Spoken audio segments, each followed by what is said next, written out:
Welcome to Morgantown for the Mountaineers Gold Rush home opener.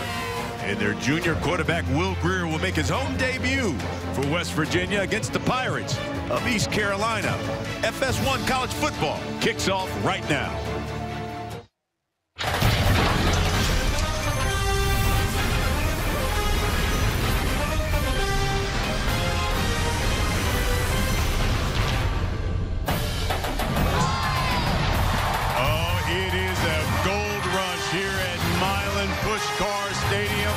They're expecting 60,000 strong for this home opener for the West Virginia Mountaineers. They take on the Pirates of East Carolina.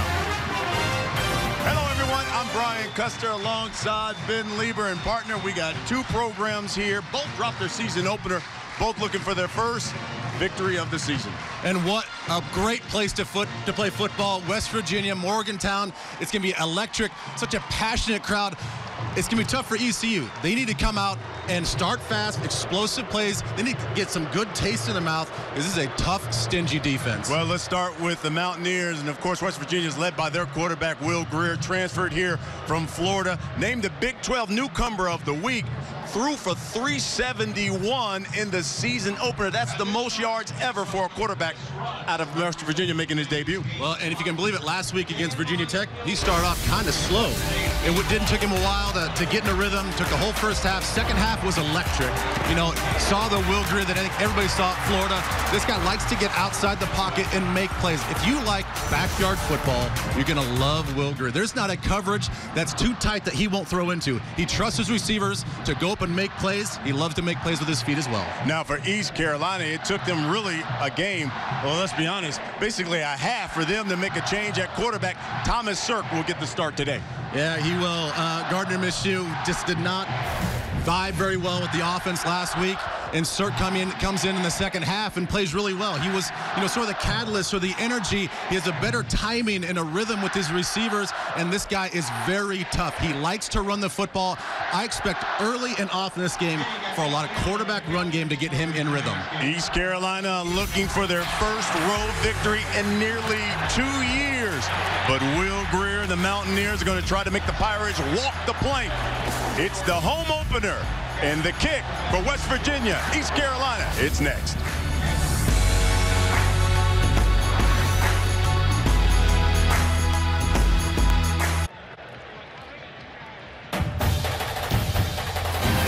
FS1 College Football is sponsored by Dave and Buster's. Beautiful day here for football, 61 degrees. Here's Scotty Montgomery, the head Pirate, second season. Went 3-10 last season. And of course, Dana Holgorsen leads the Mountaineers. This is his 7th season. He's led this team to bowl appearances in 3 out of the last 4 years. And they finished 10-3 last season, and that was the most wins for this program since joining the Big 12. Well, Brian, already an interesting strategy. East Carolina wins the toss.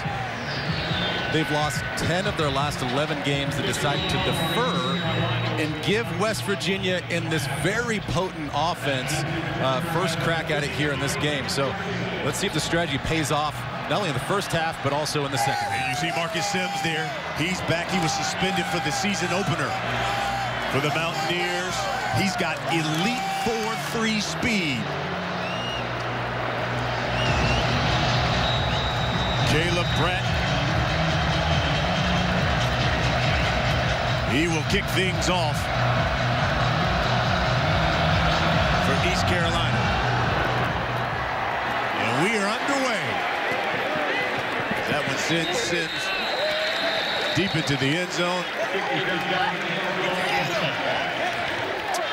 Ben, let's talk about what to watch for with the Mountaineers when they have the football. I just mentioned that West Virginia offense, and I know we're going to talk a lot about Will Greer, but to me, everything starts and stops with the running game. No secret there. Justin Crawford, one of the best in the Big 12, averaged 7.3 yards a carry last year. He's going to get a lot of chances here tonight. And for ECU, their linebackers have to play better. Too many runs last week that got up to the 3rd level. They have to play downhill.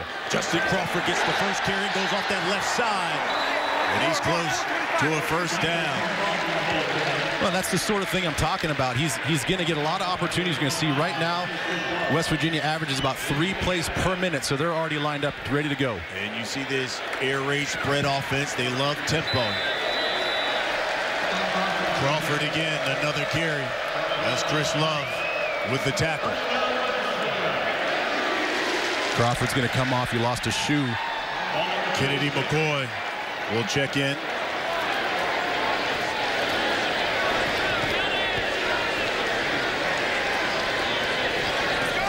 Quickly out to David Seals.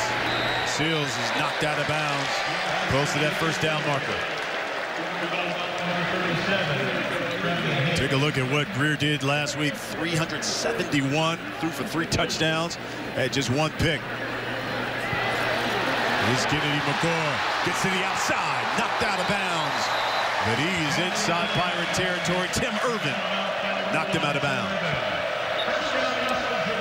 Well, the key block on that was 55, Yodny Kajust. He's the left tackle, really captured the edge there, allowed Crawford to get around the outside. We're going to see right now Tevin Bush, number 14, electric player in the backfield. Greer looking deep, and he's got a man. He's got a step. Marcus Sims, but he's out of bounds.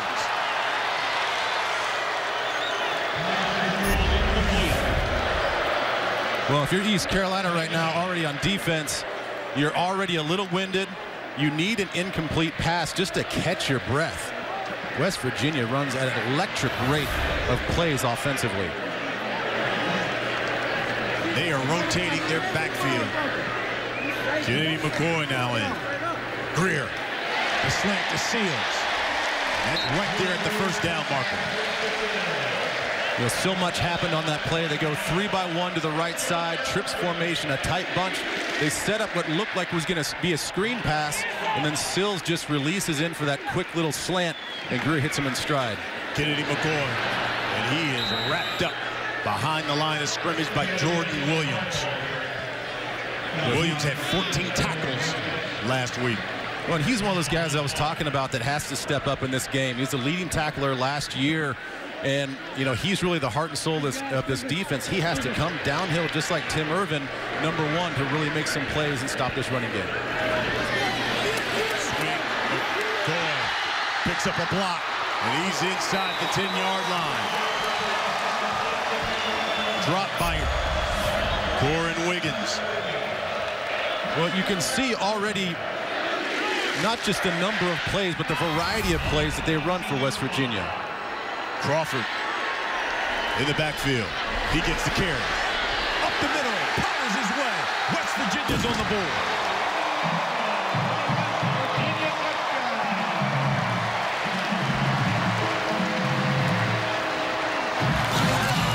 You know, they said they wanted to run the football early and often, and they did just that, considering East Carolina gave up well over 400 yards rushing last week to James Madison. Well, and again, on a lot of these run plays, they're getting a hat on a hat. They're getting guys moved out of the way. They're capturing the edges. They're playing with good angles. Just much more physical, more well coached on that first drive for West Virginia. And Mike Molina kicks it in. Justin Crawford takes it in from 5 yards out. They go 9 plays, 75 yards. West Virginia up 7-0.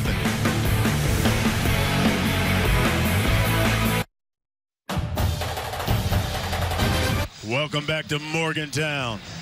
That Mountaineer will certainly be in shape with more drives like that opening drive for the Mountaineers. Well, that was a clinic, wasn't it? I mean, it was run, it was pass, it was left, it was right. They're pulling guards, they're pulling tackles. That was a clinic by West Virginia there, and I have a feeling that Mountaineer is going to get a lot more push-ups in if East Carolina's defense cannot figure this out. Trayvon Brown back deep, the junior. For East Carolina, the freshman, Evan Stanley, kicks things away. Brown from his own 2. Across the 20. Dropped at the 23. Let's talk about what to watch for. Thomas Sirk has the football. Well, like we said in the open, Sirk came in the second half and played pretty well, had 2 interceptions, but, you know, it's his toughness and the way that he can run the football as a quarterback that I think is going to be the difference for East Carolina. Expect early runs for him. And then Kaiser White, I don't think there's a more versatile player in the Big 12, if not the country. He's an outside linebacker. He's a nickel. He can blitz off the edge. He can play deep half. That guy's going to be everywhere all game long. Tyshawn Dye in the backfield alongside Sirk. He'll throw it. And that one's complete to Jimmy Williams. Williams, the senior. They said they wanted to get the ball to him early. Yeah, they really do. They say that, you know, he is probably their best player on the outside. They said he's got a lot of suddenness, a lot of quickness, that start and stop ability. So you're right. Early in this game, they want to get in the best playmaker's hands, and that's Jimmy Williams. This is Dye. On the right side. We've got a flag on the play. He's about a yard short of the first down. Dylan Tonkery with the stop. Holding number 60 the offense. 10-yard penalty, second down. That's on Austin Lee. Michael Roach, our referee. Well, Austin Lee, he came in last week as a redshirt freshman. You'll see him right there on your right side of the screen. Number 60, handling some big guys up front. It's a little bit of a soft hold there. Didn't even see a lot of jersey pulled, but he got his first start last week as a redshirt freshman. Actually graded out the highest of all the offensive linemen, so a lot of potential for Austin Lee. This is 2nd and 15, under pressure, narrowly intercepted. Sirk was dropped as soon as he let that one go. Well, it's 46, Reese Donahue, their right defensive end in this 3-3-5. You'll see him right there. Just a free release on the inside. Toyas Avery. Pressure on the quarterback. That was Toyas Avery almost came up with that pick. So now 3rd down, 3rd and 15 from their own 18. Sirk. And he's looking for Williams. And that's complete. What a catch by Jimmy Williams. Well, that is a heck of a catch. They bring a blitz off the defensive right side. They go man-to-man coverage on the outside. And Sirk has to put it on the outside of the sidelines and use that separation that Jimmy Williams got to make the play. That was a nice throw and a good adjustment, good body control by Jimmy Williams to make the catch. On the field is a completed catch for a first down. Plays under review. They'll take another look at it. Goes for 27 yards. Well, we talked about that rhythm that Sirk has with his receivers. I think you're seeing it on display right here. Possession. To me, it looks like hip is on the ground. Most of his body's on the ground. Well, let's bring in our official rules expert, Mike Pereira from Los Angeles. Mike, what do you think? I think it's a heck of a play by that receiver. He's got to maintain control of the ball when he's going to the ground, because he is directly going to the ground, but he does. Foot hits first. That's a heck of a catch, and that'll stay a catch. Mike, appreciate it. Thank you, Mike. And it's confirmed. Thank you, Mike. You're right on it. Confirmed it's a catch. Goes for 27 yards.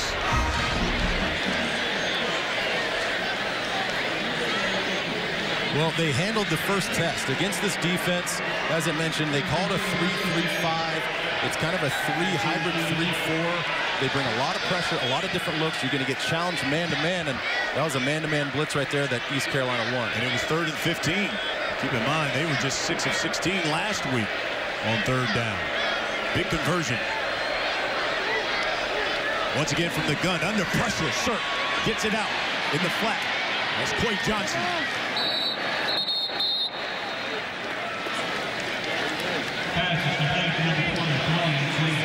Johnson's the senior in Knightdale, North Carolina.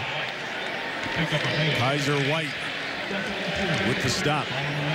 Well, once again, West Virginia lines up pretty stagnant. Linebackers 5 yards off the ball, and then all of a sudden, all 3 guys blitz. So now you get a 6-man pressure. Offensive line does a good job holding up. Dive. Spins off a man. He's got a first down.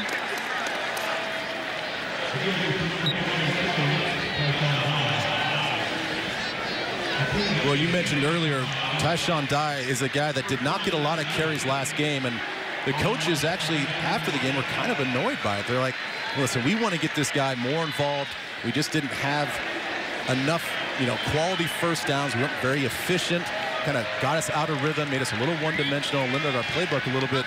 They said, we're going to make an emphasis this game to get number 22 Dye involved in the game, running and catching the football. He's big, he's physical. He's a grad transfer out of Clemson. Cirk again, looking. That one incomplete. He was looking at Jimmy Williams. Well, they had the right coverage. They had everything blocked up front. They max protected. They asked Tyshawn Dye to come down from the running back position, provide some support on the edge, and Cirk just misfired. The route was good. It was read properly. Good route, bad ball. 2nd and 10.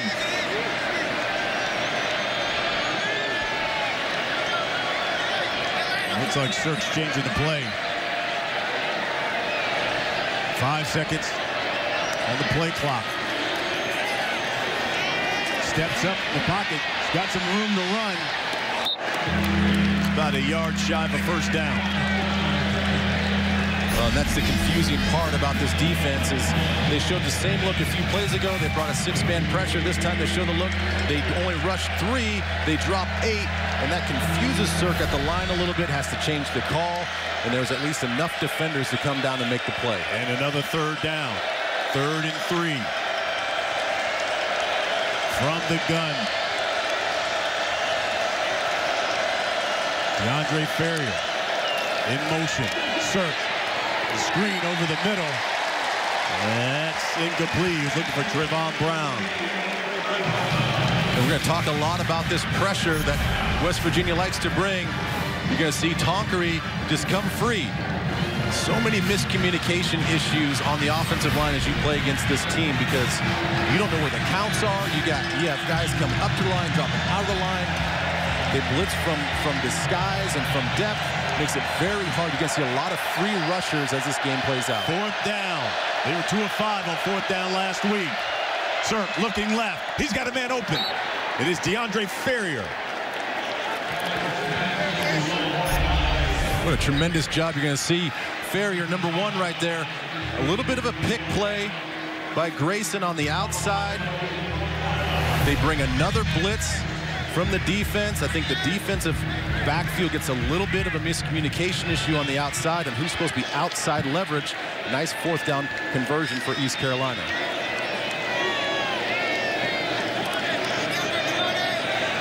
So now from the Mountaineer 29. 1st and 10 for the Pirates. The fake to Dye. Ferrier again on the outside.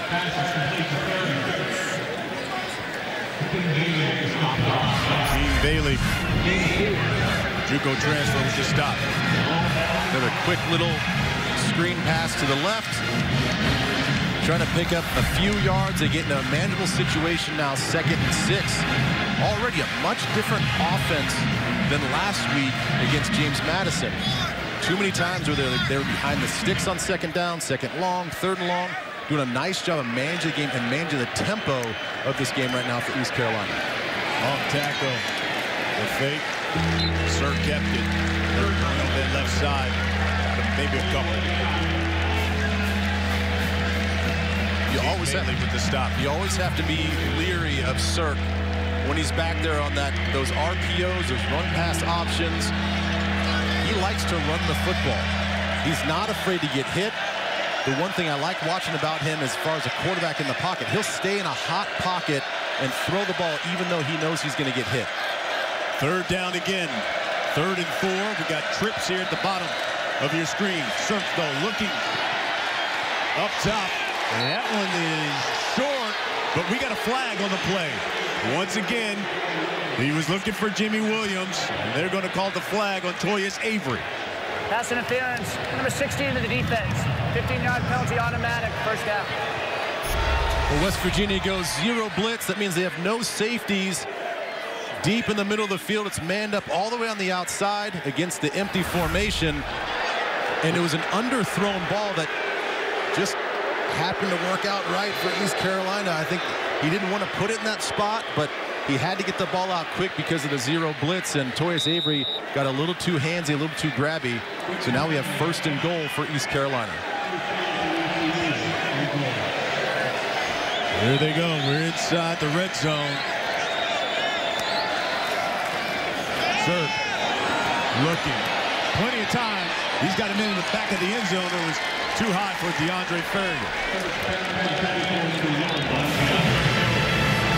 Boy, oh boy, he missed that so badly. DeAndre Ferrier, you're going to see him right in the middle of this. Watch the middle of your screen. Look at his hand up. His hand up, and he just didn't see him until too late. There was not a defender within 10 yards of him. So big-time breakdown for West Virginia. Missed opportunity for East Carolina. Dive up the middle. And he's dropped at the 4. Rayvon Askew-Henry with the stop. So this is a situation now where you have a running quarterback. He can break tackles. 3rd down. I would expect some sort of run-pass option here for Sirk. Something maybe on the outside. If something's not there to throw it, maybe he can run it in using his legs. Dalton Montgomery comes in. The tight end position. The fake. Sirk kept it, and he got nothing. Big stop by Al-Rashid Benton.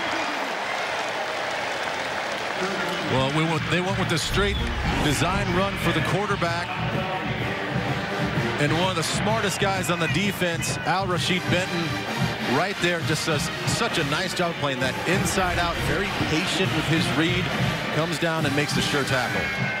Jake Verity, the sophomore, come in. This is from 24 yards out. He puts it right through. So the Pirates are on the board as well. 7-3, our score in the first quarter.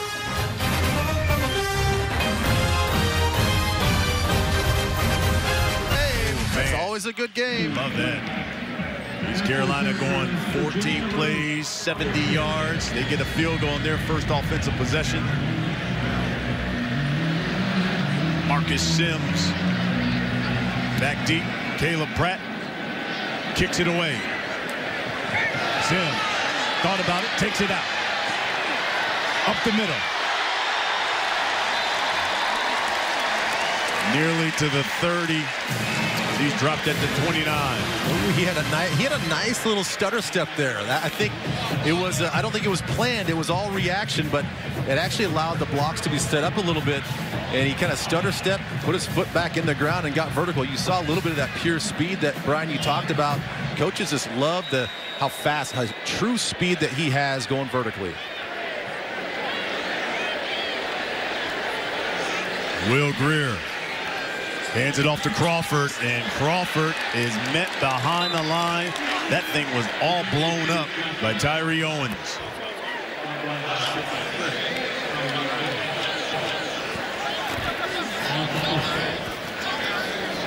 Almost 4 yards on that play.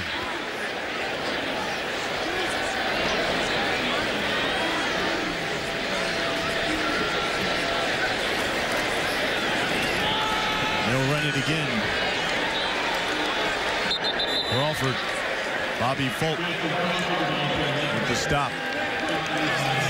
So already a pretty good answer, not only for East Carolina's offense to go all the way down the field and chew up 6.5 minutes on the clock, only get 3 points, but they got points on the board, and now so far a good answer by this defense as they put West Virginia in 3rd and long. And first time for West Virginia now facing a 3rd down. Converted nearly 26% of those last week, and converts one here. Tyron White makes the catch. And Greer would never have found the open receiver had he had so much time for the offensive line. They provided great pass protection. And once again, you see how quickly West Virginia can line back up and get the next play going. Conditioning is going to be a big factor for East Carolina's defense. David Seals, the receiver's queen. He picked up 6 on that one. Again, they go with that up-tempo.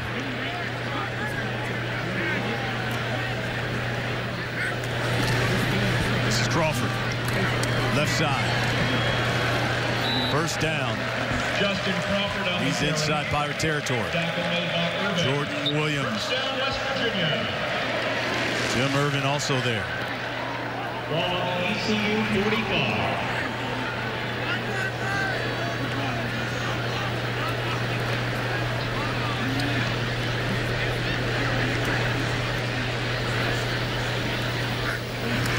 Pressure coming from the Pirates. Up top, he's got a man. He's got a step, and it's caught by Gary Jennings.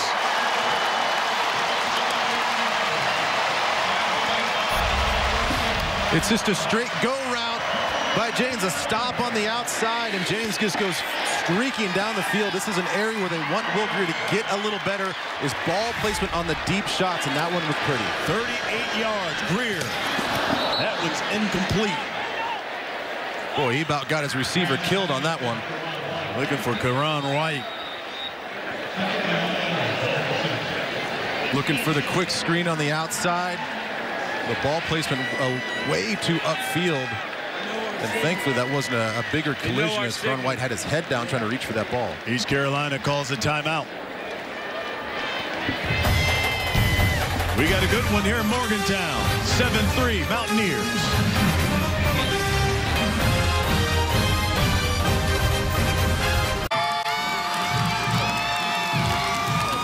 7-3 our score here in the first quarter. First and goal for the Mountaineers after a 38-yard pitch and catch by Will Greer and Gary Jennings. David Seals is at the bottom of your screen. Someone Greer loves to look to in the red zone. Jennings up top. He's going to go up top. And it's caught. Karan White. Touchdown, Mountaineers.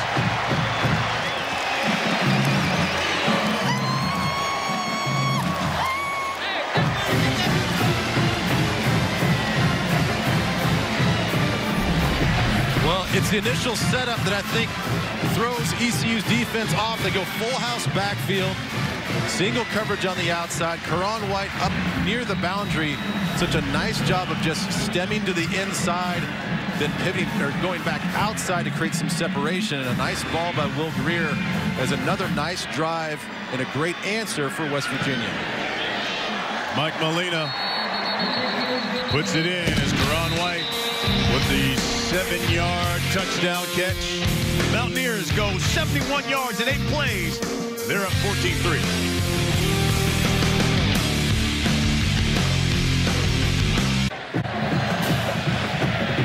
Mr. Mountaineer does a push-up for every score. West Virginia, ooh, he's going to get a workout today. Mountaineers, second offensive drive, get another touchdown. Well, here's the 38-yard play that set everything up for Gary Jennings. It's just straight speed. There's nothing fancy about it. There's a stop on the outside. The corner doesn't even bite on the stop route. And corner and safety now have to sandwich that guy. They underestimate his speed. And here's the touchdown to Karan White. Does a good job of single coverage, stems to the inside, gets back out to that back corner of the end zone. And Will Greer puts enough loft on it for him to adjust and make the easy touchdown. So 2 really impressive drives for West Virginia, not only just throwing the football, but also effectively running the football.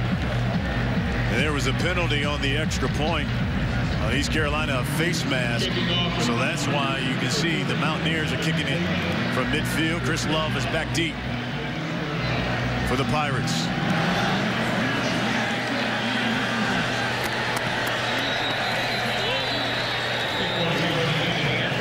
Let's get a game break in Sam Farber. Number 17, Louisville already into ACC action. Defending Heisman Trophy winner Lamar Jackson finds Des Fitzpatrick from 9 yards out, and the Cards lead the Tar Heels 10-7. Back to Morgantown with Brian and Ben. Appreciate it. Second offensive series now for the Pirates. Tyshawn Dye, Thomas Sirk. Sirk from the gun. Bad snap right out of the hands of Sirk. And that's John Spellacy, who, of course, the center. He's a freshman. And they've had some issues with that offensive line. Yeah, they really have. They've had some big issues. Garrett McGinn, their left guard, was actually the starting center last week against James Madison. He had 5 errant snaps as well. They moved him to left guard. They brought in Brandon Pena. He was the backup to center. He gets injured, so now the third center, John Spellacy, is in this game. Like you said, he's a true freshman playing against the West Virginia Mountaineers. 2nd and 24. Tyshawn Dye with the carry. And it's interesting, there's a lot that you can learn a little bit from pregame, and we saw an errant snap in pregame as well from Spellacy, hoping that was just some pregame jitters, but clearly showing up here in the game right now in the second drive for East Carolina. Spellacy, the freshman out of Cleveland, went to St. Ignatius High School. Hussein Howell in the backfield alongside Sirk. From the gun. He steps up. He'll take off. He gets to the 20, the original line of scrimmage. John Lewis with the stop. Well, you didn't expect too risky of a play offensively for East Carolina. Backed up 3rd and really long. West Virginia only brought 3 guys, dropped 8, not a whole lot of passing lanes. The smart thing to do was try to pick up something to give your punter some room. Austin Barnes, the senior. He's a transfer from Eastern Michigan. He will punt it away. Marcus Sims standing back at his own 30. This is from his own 25. Up the middle, 40, 45, before he's brought down. Will Greer get another opportunity. He was a 4-star recruit out of North Carolina. Started his career, went to Florida. Started 5 games, played in 6 of them. They were 6-0. Then was suspended. Tested positive for a banned substance. Got his first start last week. Threw for 371. Kennedy McCoy in the backfield. And he gets the carry, and he is dropped. The give is to Kennedy McCoy. Dropped by number 5, Corey Sargent. Just a good play by Sargent. He's a backup corner that's playing in this game. Came right off the edge. Colton McKivitz, the right tackle, just did not get a clean block on him, and he gets a tackle right at the line of scrimmage. Greer looking deep for Seals. Got it. He's pulled down at about the 15. Bobby Folk. Well, it was a fake on the outside. They set up all that wide receiver screen action, that quick horizontal action. They get a complimentary deep route from Sills, and Will Greer with another nice deep ball. 40-yard pickup, hand up inside. Kennedy McCoy. And he's in for another touchdown just like that for West Virginia.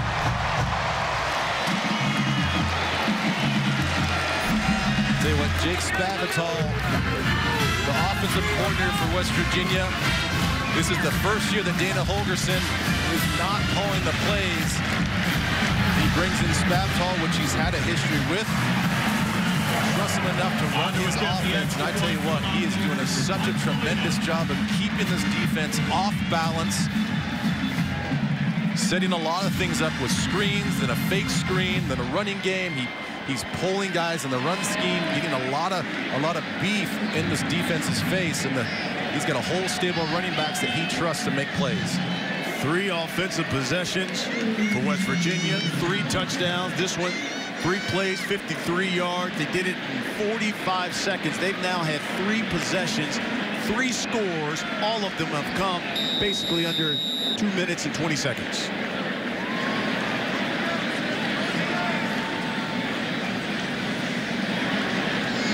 Here comes Mike Molina for the extra point.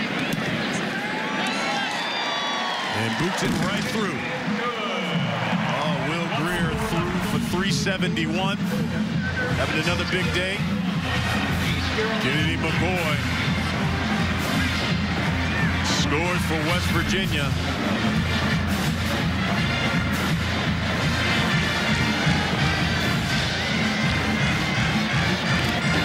Well, you just mentioned how quickly they can score. 6 of 7 scoring drives under 3 minutes, 2 minutes, 50 seconds.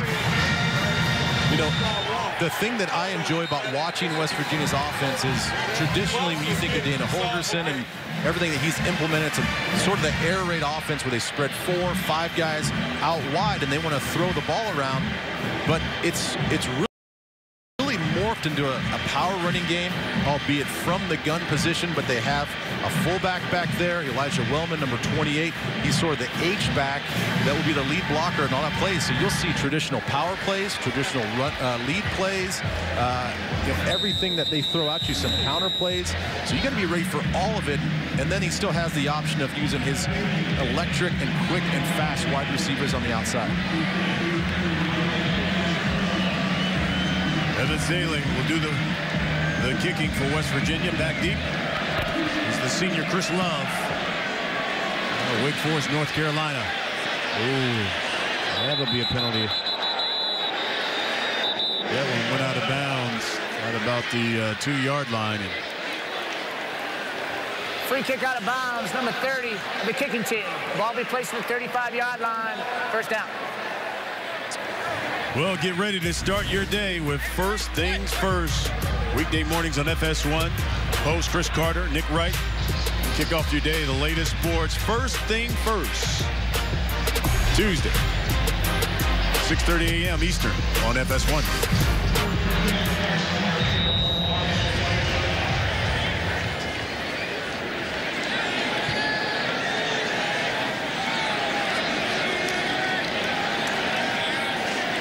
Sir Williams, receiver screen. He's got a first down. That was an impressive job by East Carolina's offensive line to sort of get out there, free release, get some blockers out there on that wide receiver screen. West Virginia was sitting in a soft zone, so it allowed those guys to get the big bodies on them. So nice first play here for East Carolina. I've actually liked how they've responded throughout this game. This is a very tough defense, and I think they've managed it pretty well.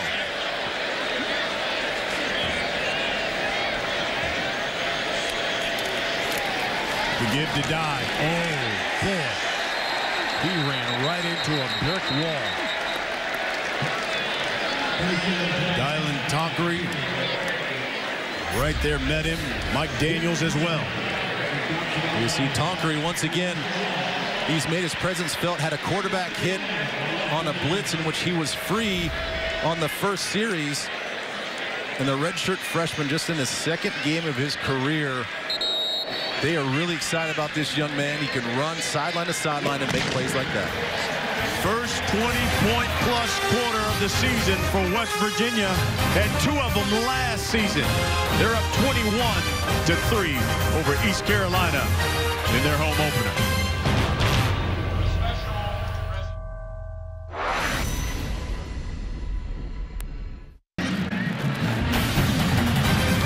FS1 College Football is sponsored by Dave and Buster's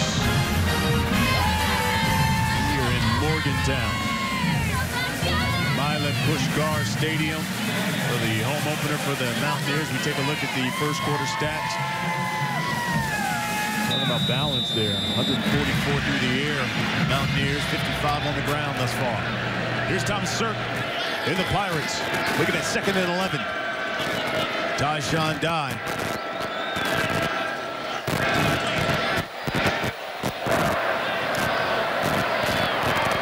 And Sirk throws the slant. It's complete to Jimmy Williams. It's a first down, and they're in Mountaineer territory. A little bit of a chess match going on. Sirk comes up to the line. He doesn't like what he sees from the defense, changes the play. All the Mountaineers were kind of listening to what he was doing. All of a sudden, they give the hand signal like they're pushing up into the air. They change their defense. They now drop a bunch of guys, only rush to 3 guys, and ECU's offense does a good job of just readjusting on the pass route and hitting that slant. Williams, 4 catches, 53 yards receiving already. The fake. That's Quay Johnson. We got flags everywhere. King Bailey. Need to stop.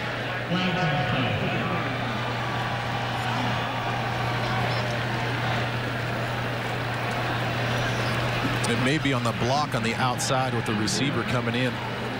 Personal foul. Legal block below the waist. Number 85 of the offense. 15-yard penalty. First down. Devin Grayson.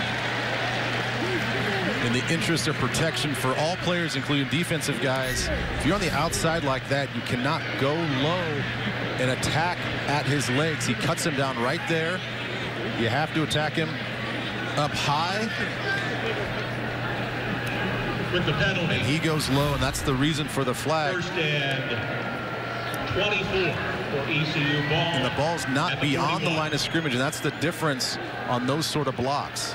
Now 1st and 24. Hussein Howe has checked in for the Pirates. And we got a timeout by ECU. That's their second.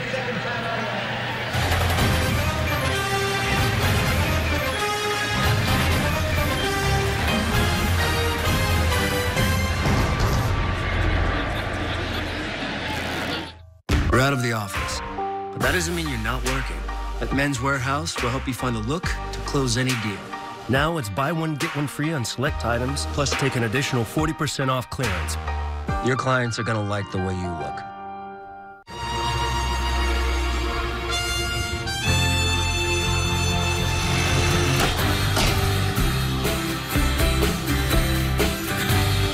Sailing away on the crest of a wave, it's like magic. All rolling and riding and sleeping and sliding, it's magic. Introducing the all-new Volkswagen Tiguan, the new king of the concrete jungle. 1st and 24 for the Pirates of ECU. Down 18. Thomas Sirk takes off. Adam Schuler look to stop.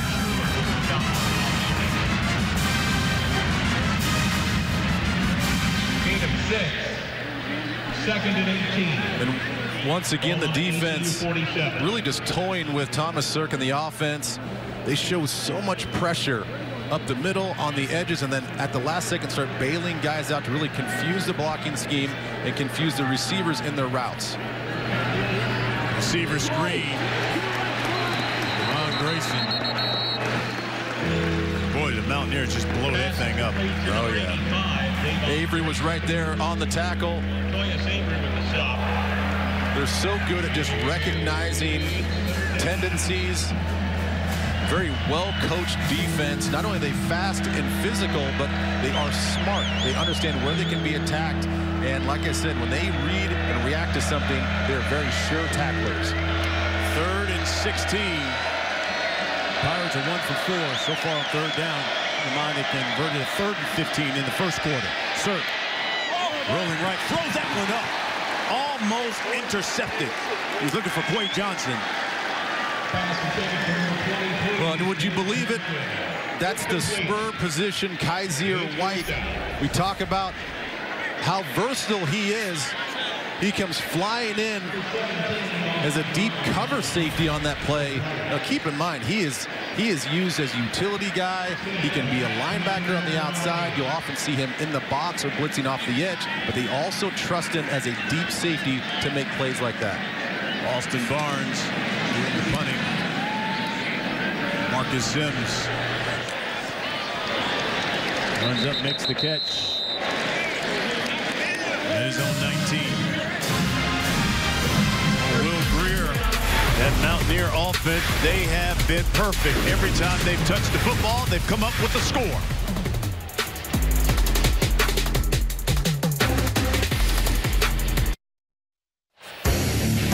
Well, it's been a perfect afternoon for this West Virginia offense led by Will Greer. 3 possessions, 3 touchdowns. And when you watch this guy play, It's a little bit like backyard football. He likes to get outside the pocket, but the thing that I really enjoy about him today is his accuracy. He's been so accurate on the slants, the fade pass, the deep ball, even slightly underthrown, but hits the mark. He has a plethora of receivers that he uses and a good backfield of running backs. Perfect balance for this offense. Like I said, 3 scores in 3 possessions. Here's another one, Martell Pettaway, who checks in, the sophomore out of Detroit. Jordan Williams makes the tackle.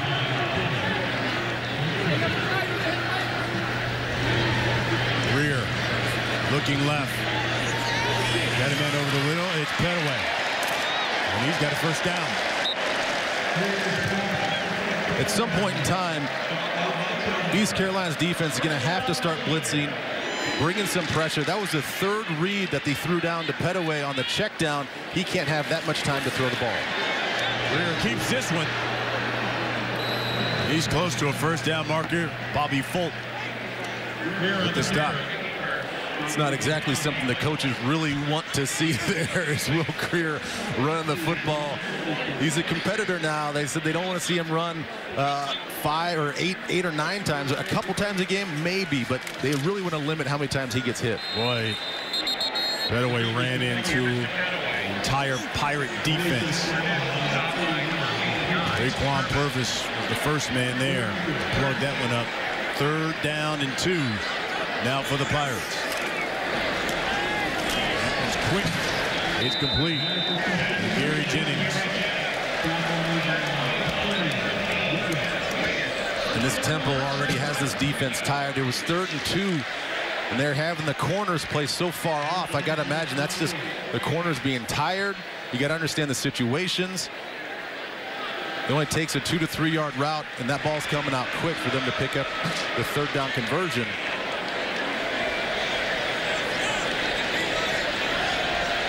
Mountaineers substituting guys in.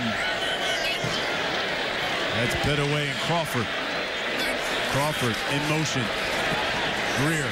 He's looking downfield. He's got a man. Touchdown! Marcus Sims, welcome back to the lineup. 52 yards. Will Greer to Marcus Sims.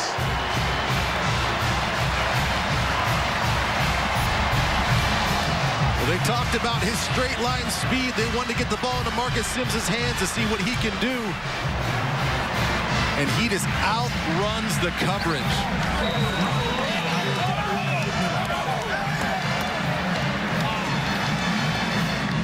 Here's Mike Molina. Once again, the Mountaineer offense. 6 plays, 81 yards. Took him a minute 59. Marcus Sims missed the season opener, but making his presence known here in the home opener. 28-3, West Virginia.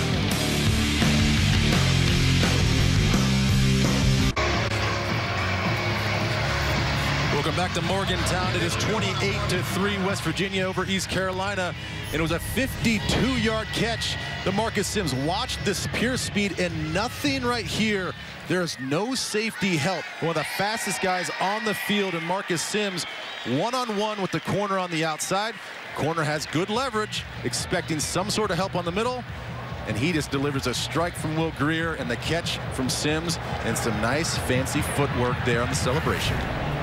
Big plays. They're really happy to have Sims back in the lineup. Mountaineers now 5 plays and 20+ more yards here. That was one of the things that Coach Montgomery said they couldn't afford, is giving up these big splash plays, chunk plays. He said, I need to see my cornerbacks show up. Evan Stanley, the kick. Here's Chris Love. From his own 25. Let's get a game break here. Here's Sam Farber. All right, guys, number 19, Kansas State playing host to Charlotte. Charlotte QB Hassan Klug throwing to the wrong color. Pick 6 for Kendall Adams. He goes 30 yards. Made it 21-0 at the time. Both sides have added scores now 24-7. K-State going to host West Virginia in November in Big 12 action, guys. Yeah, you know something about those Wildcats. I do.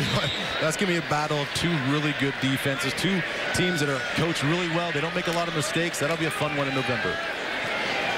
Sir, that one intercepted. Kaiser White with the pick.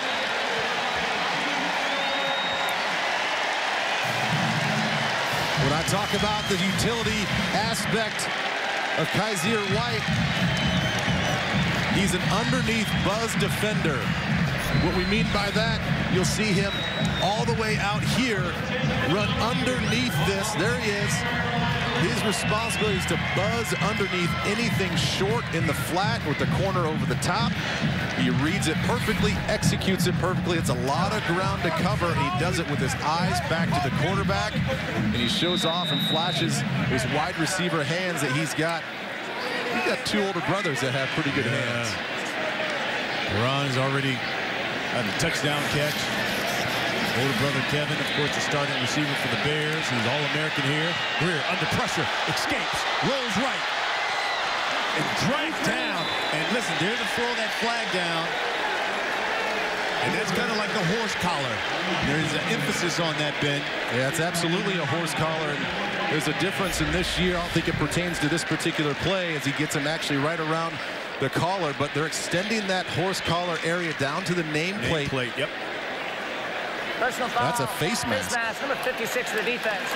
After this is 2 goals. Automatic first down. Either way, it's a dangerous play.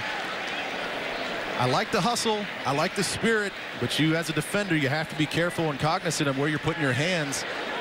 And I don't think Will Greer did anything right there to adjust his body that you could give the defender any sort of slack. He's just got to play with better discipline on the tackle. Tyree Owens.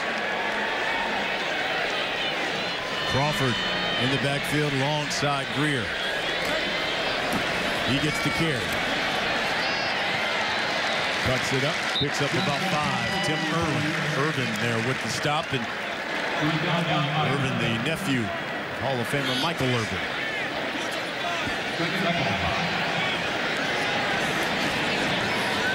They're looking for Seals. Touchdown. Mountaineers.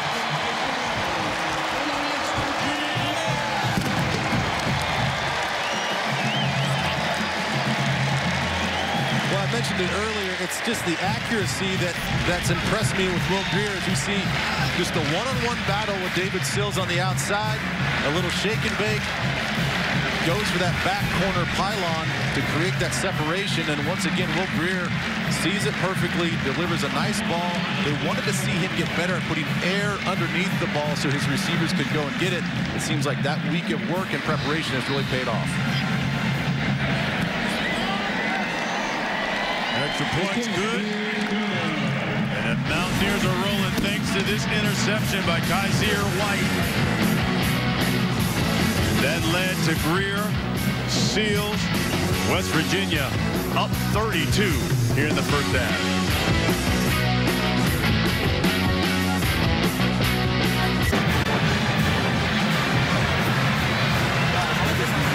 David Sills, touchdown catch.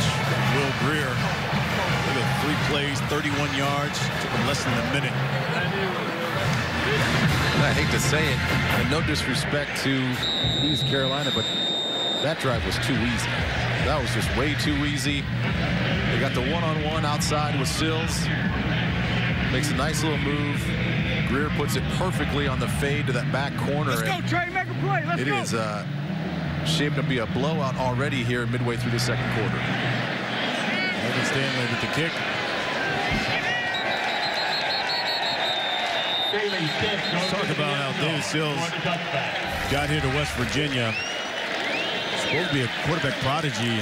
And story goes, Lane Kiffin saw him in 7th grade, offered him a scholarship to USC. Broke his ankle in his senior year of high school, decommitted to USC and came here to West Virginia. Started off as the scout team quarterback, but really it was the defensive coordinator, Tony Gibson, said, listen, you got to play wide receiver. But he wanted to fulfill that dream of quarterback, went to a JUCO and ended up coming back. Talking to Dana Holgerson, said, look, I want to come back. And he has really excelled as a wide receiver. And he and Dana had a nice relationship through the recruiting process. Has known him for a while and said, hey, I respect your decision to go all the way out to California to try your hand at playing quarterback. And he really thinks that that's what's made him such a good receiver now, is he's kind of scratched that itch. He realized, like, all right, maybe I'm not a quarterback at the D1 level. I'll come back. I'll be more committed to play wide receiver, and he's shaping up to be another good wide receiver and a great weapon on the outside for Will Greer. Another third down for the Pirates. 3rd and 4.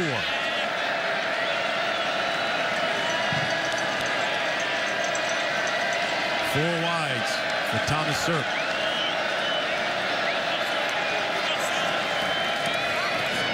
That's up top. Wade Johnson, and he drops it. Toyus Avery. Toyus has had a real nice game so far. Just watch the trigger. He knows right now that in his responsibility in man-to-man coverage, he's going to play off, allow himself to have some space to react. He sees the quick out by the #2 receiver, and he just puts his foot in the ground and attacks. And that's the one thing when you put on the tape of West Virginia, these secondary guys, along with all the other guys, but especially the secondary, they will come downhill and hit you. Austin Barnes punting it away to Marcus Sims. And he is level. We got a flag on the play. Yeah, leveled illegally. I think that's a no-brainer, helmet to helmet.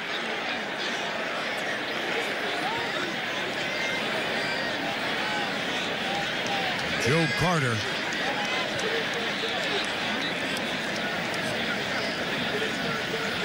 Came down and delivered the hit. Personal foul. Targeting number 30, the kicking team. 15-yard penalty, first down. The play's under review. We take another look at this one, and they're going to review it.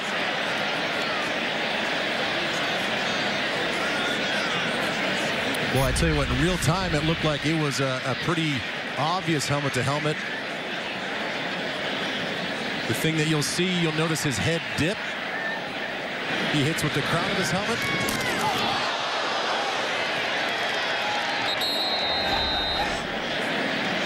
Big collision. The timing was right. I applaud his effort and his timing. Wants to make a big play on special teams, but you have to be coached, and it has to be now just a natural thing to dip and get low. Let's go to our rules expert in Los Angeles, Mike Pereira. Mike, what do you think? Yeah, I think they stay with this as targeting, and the reason being is that the receiver of the punt is considered defenseless. So you cannot go to the head or neck area with your helmet, your forearm, your shoulder, whatever it is. And here you have helmet-to-helmet contact. And, you know, it's hard as the defender, you know, to try to make the play, but you've got to lower your target area. So you're right about that. The official review, its call stands, and now you see Carter, he's got to leave because of the rules with targeting. He is ejected from the game. 35-3. That's our score here in the second quarter.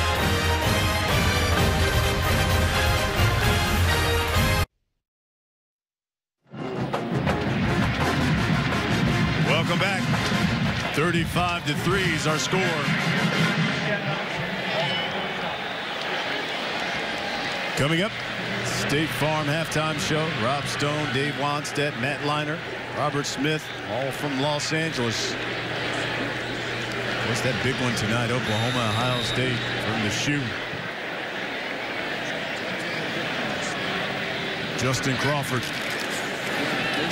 gets the carry. How about this? Comes all the way back to the right. Picks up about 5. Had nothing, gets a gain of 5.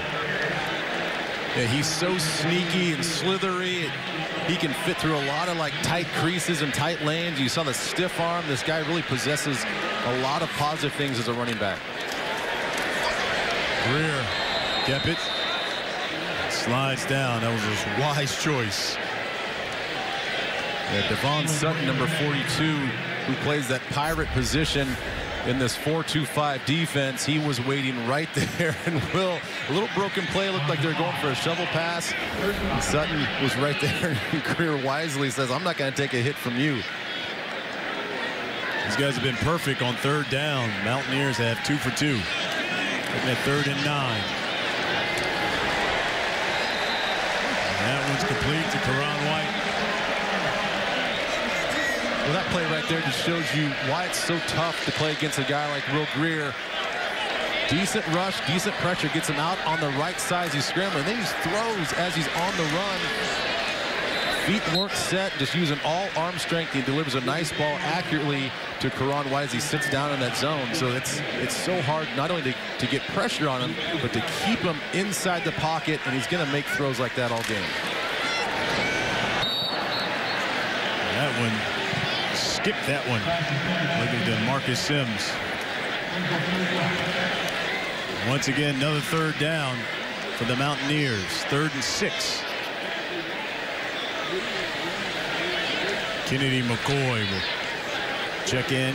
He's in the backfield. Justin Crawford will get a blow.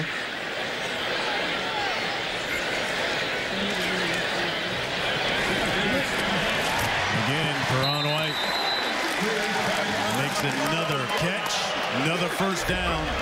Mountaineers still perfect when it comes to 3rd down opportunities. Well, he stared him down. He knew exactly where to go with the ball right there, but it was the timing of the route. He threw it right as Karan made his break towards the outside. No chance for the defender. Greer drops it, picks it up, throws it. No, he didn't. Yes, he did, but he's out of bounds. Marcus Sims. Like I said, he does not care if anybody's covered. He's going to throw it up. Snap was fine. He just bobbles it, picks it up, and just chucks it outside. And you know what? I'll just make my guys go up and make a play and try to make me right. Colby Gore jumped. He's like, how did that get over me?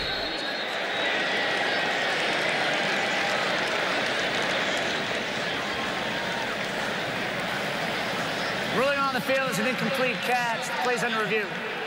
I'm going to take another look at it.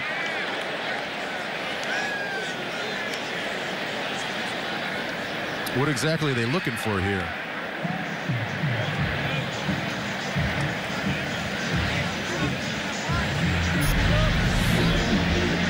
Take another look here. There's the end of the catch. Never had possession. Well, an incomplete pass is confirmed. It'll be 2nd down. Okay. Yeah, that's I guess they thought maybe he had the ball there for a second or two. Much emphasis as it is on what is the catch, isn't the catch. I mean, that was, to me, that one was simple. Due diligence, man. They just want to make sure they're getting the right call. What a return for Marcus Sims out of Sandy Spring, Maryland.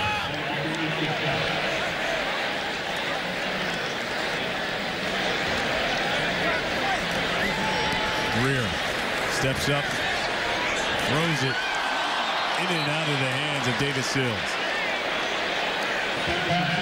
Boy, that should have been a catch, too. Again, tight coverage.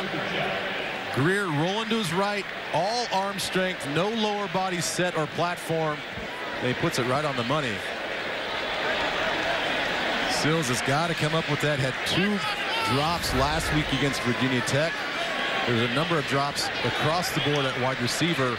He's got to make that play. So far, Mountaineers and Greer 4 for 4 here on 3rd down. Greer is going for 43 yards here on 3rd down. That play is blown up. Jordan Williams delivered the hit to Karan White. Well, it's Kendall Futrell, the left defensive end for East Carolina, that had the free rush. The miscommunication, the blocking scheme. He comes flying down the edge and actually provides the pressure. Greer has to make a quick throw, a little inaccurate. Running back was not ready. Here's Mike Molina. This was from 44 yards out. His career high is 50. And that is no good. Well, a little positivity now for East Carolina. They got to stop defensively. Got some decent pressure on Greer on that drive. The drop pass by Sills kind of helps him out. Take another look at the missed field goal. Wide left from Molina. You know Coach Holgerson's not going to like that. As you talked about, he's giving up the play calling duties. He's now in charge of special teams.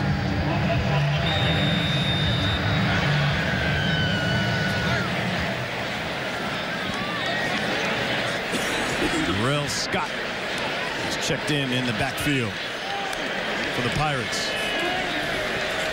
Sirk. That was intended for Scott. He dropped it.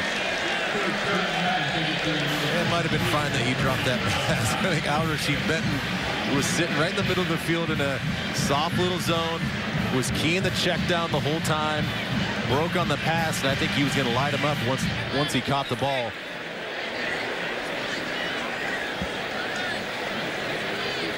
Second and 10 for the Pirates.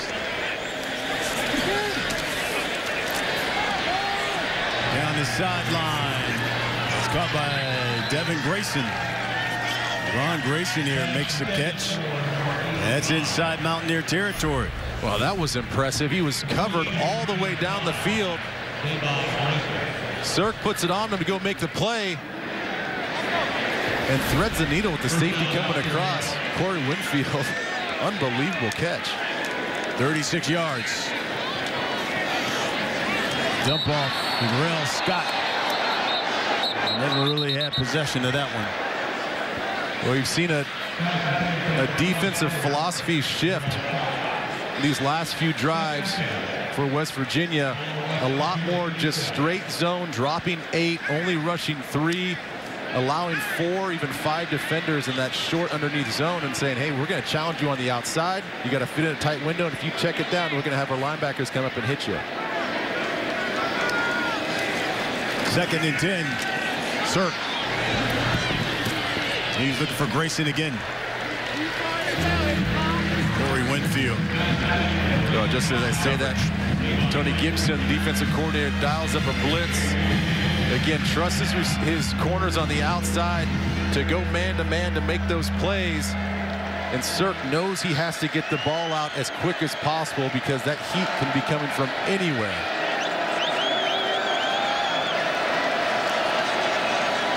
Pirates with trips up top. Looking at a 3rd and 10. Down the seam. Ooh, what a lick. DeAndre Faria. It's Askew Henry in that 2-deep zone.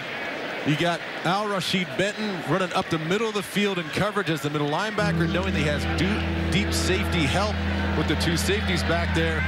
And they just plant and drive on that ball. And I like the fact that he went low on that hit, understanding that he does not want to get a targeting or a foul on a defenseless receiver. He goes low. It's a very legal hit by the safety.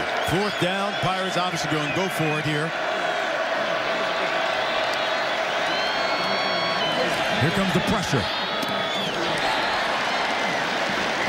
And that was intended for Jimmy Williams. Well, they had what they're looking for. They max protect on the inside. They guessed right offensively. They pick up the blitz. You see the running back pick up the blitz. And the ball is just delivered slightly behind Jimmy Williams on the in route. So a missed opportunity for the offense and for Sirk on that 4th down play. Well, Thomas Sirk and the Pirates started 9 of 13. He did, but since then he's gone just 1 for 9.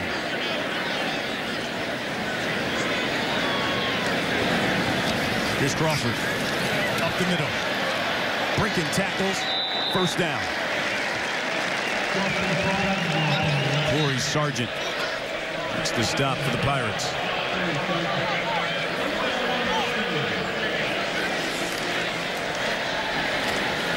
Jennings. Quick out.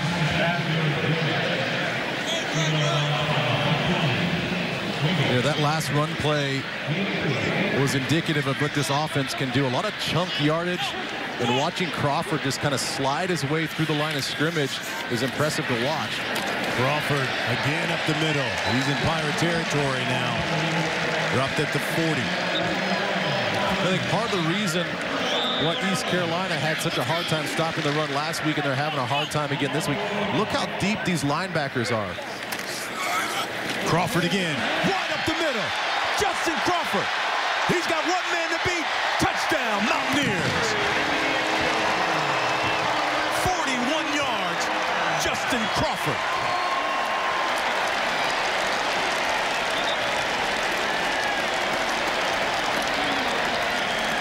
Well, like I just pointed out, East Carolina keeps their linebackers' depth so deep. And watch the hat on a hat with everybody. Wellman comes up the middle of the field as a lead blocker. Once again, it's power football when they want to run the football with West Virginia.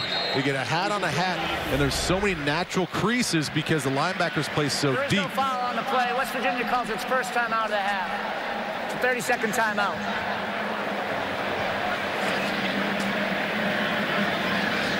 West Virginia calls the timeout. Justin Crawford is now just a yard away from 100 on the day. 12 carries, 99 yards. Well, once again, look how deep these guys are. It allows the linemen to get hat on a hat, and then look at all the space. When they make first engagement with the fullback Wellman, Crawford is already 3 or 4 yards past the line of scrimmage, and he sees those natural running lanes because of the depth of those linebackers. They have to get down at the line of scrimmage, especially now with the score that what it is going to be 4-minute offense for West Virginia. We're just going to run the football and run this clock out the rest of the game. Good job on those others. It's a hell of a 42-3. Score now. Justin Crawford with 99 yards. He had 106 last week against Virginia Tech on 13 carries. Mountaineers at nearly 400 yards of total offense. Well, and I think the rest of the Big 12 has to be on alert when they watch these games. And I get that East Carolina is maybe not the foe that's the best comparable for some of the teams in the Big 12. But when you watch this offense of West Virginia, this is what they can do. They can beat you with the pass. We've seen Will Greer, just put it on the money, extending plays with his legs, getting outside the pocket, hard guy to contain. They've got a bunch of big-time playmakers on the outside. And then if they get up on you a couple scores, well, now they can run the ball. Now they can get big guys in the backfield. They find a lot of balance. They keep a lot of defenses on their heels because you have no idea what to expect from this offense. Bailey with the kick. Chris Love from his own 5. Brought down at the 20. Let's get another game break from Sam Farber. Halftime in Chapel Hill, where North Carolina had a lead on number 17 Louisville, had being the operative word. Heisman Trophy winner Lamar Jackson steps up, goes over the top 75 yards to Jalen Smith, and Louisville leads it 20-14 at intermission. Ryan and Ben. All right, Sam, thank you. Here comes Thomas Sirk, East Carolina. Shane Howe in the backfield. He gets the carry. Good open field tackle there by Toyus Avery. You bring a good point about just the tackling for West Virginia. We talked to the coaches just about their physicality, and he said, I was blown away when he told us this. 600 reps in training camp of live tackling that they do at West Virginia. That's an unbelievable amount of tackling. And where a lot of universities are going away from contact in training camp, West Virginia is still going old school. They want these guys to be prepared for contact. They want these guys to play with contact. It helps the offense out. It helps Crawford, the running backs, understand, to make full speed cuts, knowing that they're going to get hit. But 600 reps of live tackling, and you can see how it is on game day. These guys are not afraid of contact. It's just like a practice. They come downhill, they hit you in the mouth, And even on the days in season, it's still full speed thud to the ball. So these guys are going full speed all the time, and it really shows on Saturdays. Well, Tony Gibson, the defensive coordinator, has done a phenomenal job here. A couple of guys went in the NFL draft last season, 4 guys the year before, total of 6 over the past couple of years. Now spinning off, talking about tackling, spinning off some tacklers there. Gets a first down. Oh, stop praising them. I say, hey, they're great tacklers, and then the very next play, there's 2 missed tackles. But nice job of the spin and all that by Dye, doing a good job. Excuse me. That's Hussein Howell of using everybody's leverage against them and just spinning off and making some plays, picking up a first down. So challenging my praise of this West Virginia defense. Howell, the sophomore out of Jacksonville, Florida.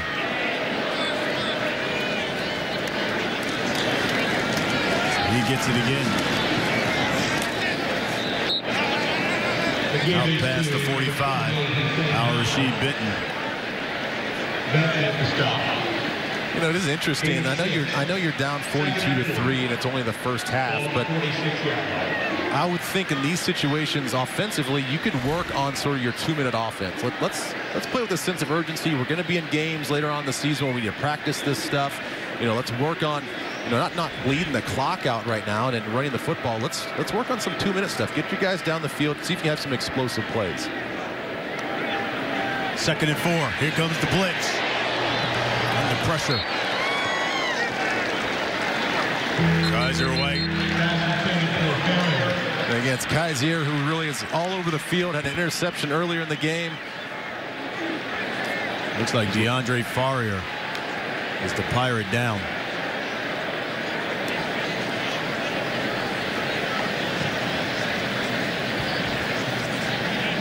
Farrier out of Orlando. He's a sophomore. Boy, he seems to be in an awful lot of pain as they look like they're working on lower body, maybe his right calf.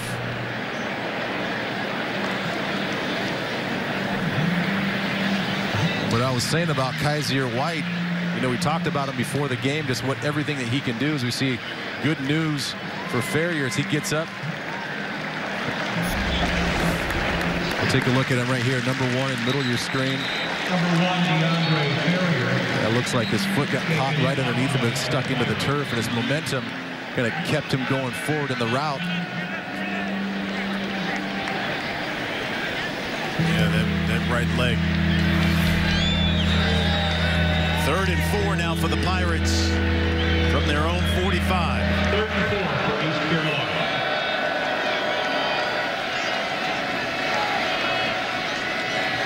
Two of 8 thus far. Quay Johnson in motion. Von Grayson is up with the catch. Good design there. They motion the number 2 receiver. It tells Cirque that they're in man-to-man. It frees up that left side of the offense, and to realize he has man-to-man coverage on the outside. He's going to trust his receiver to win, which he did, and they pick up a first down.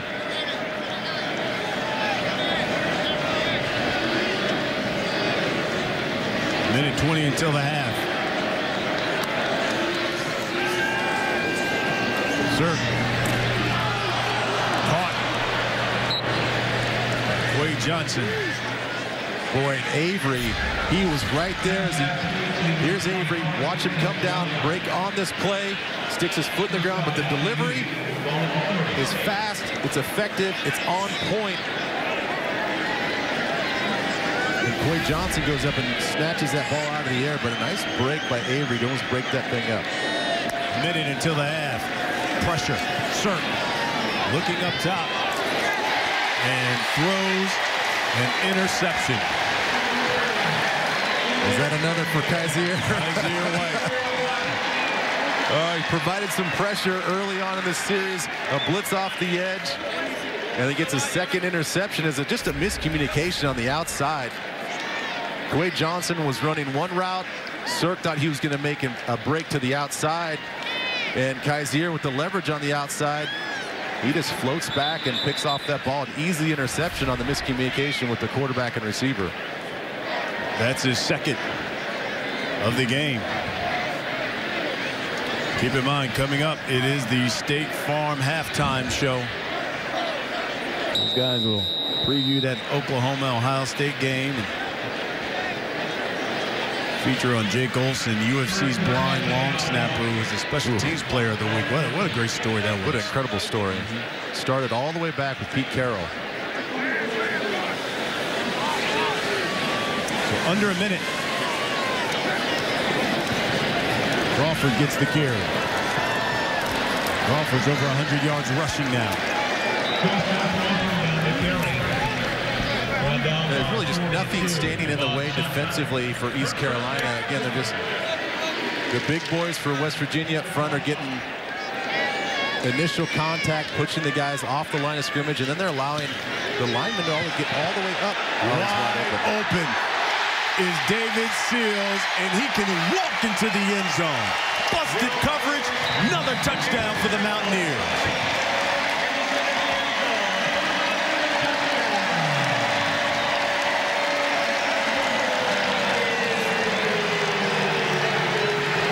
How does that happen? I think they just lulled them to sleep with the run game. Crawford busts one off the last series for a touchdown. Has another 10-yard pickup on the first play. And you'll see Sills on the outside. Again, it's the setup that looks like a screen pass. Everybody bites. And Will Greer, the deep ball has been beautiful for him today. Another score. With 30 seconds. Will Greer has thrown for over 300 yards, 329.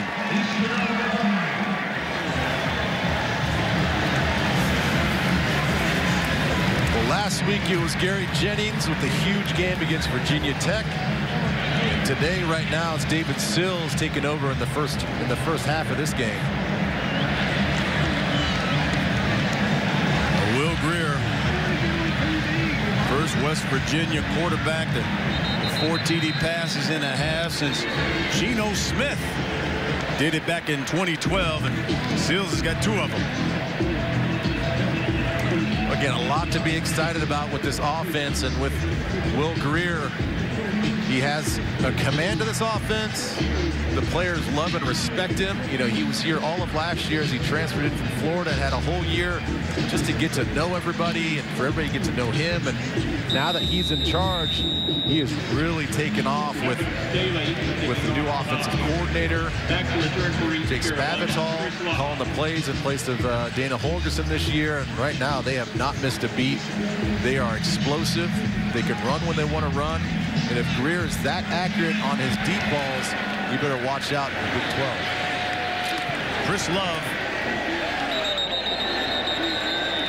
take a touchback here, and boy, what a half it has been for the Mountaineer offense. Will Greer throwing touchdowns. That one right around the White and Marcus Sims. And of course, the running game got involved. First it was Crawford, then it was McCoy. 4 TDs on the night for Greer thus far. Sills has got 2 of those. In fact, the first drive for the Mountaineers went 2 minutes and 16 seconds. That was the longest they've had so far in this game. Well, and it's all been complimentary plays. You know, they set everything up. They have a play that looks just like a play before, but they do something different out of it. So that particular play, Sills gets wide open because they've been setting up this horizontal passing game with the receivers, these screen passes where an outside receiver goes to block one of the defenders and they run a screen pass. Well, let's use the same formation, the same look, the same body language, but let's run something different. We'll fake the block and then we'll go long on a 9 route, and that's what's been happening all game long. So Jake Spavital calling plays now in place of Dana Holgerson has done such a good job of making things all look the same, but then running plays, different plays outside of it. Well, the Mountaineers put up a 20 spot in the first quarter and another 20 spot in the second quarter. Our halftime score here in Morgantown: West Virginia 49, East Carolina 3. We'll get you to Los Angeles for the State Farm halftime show right after this break.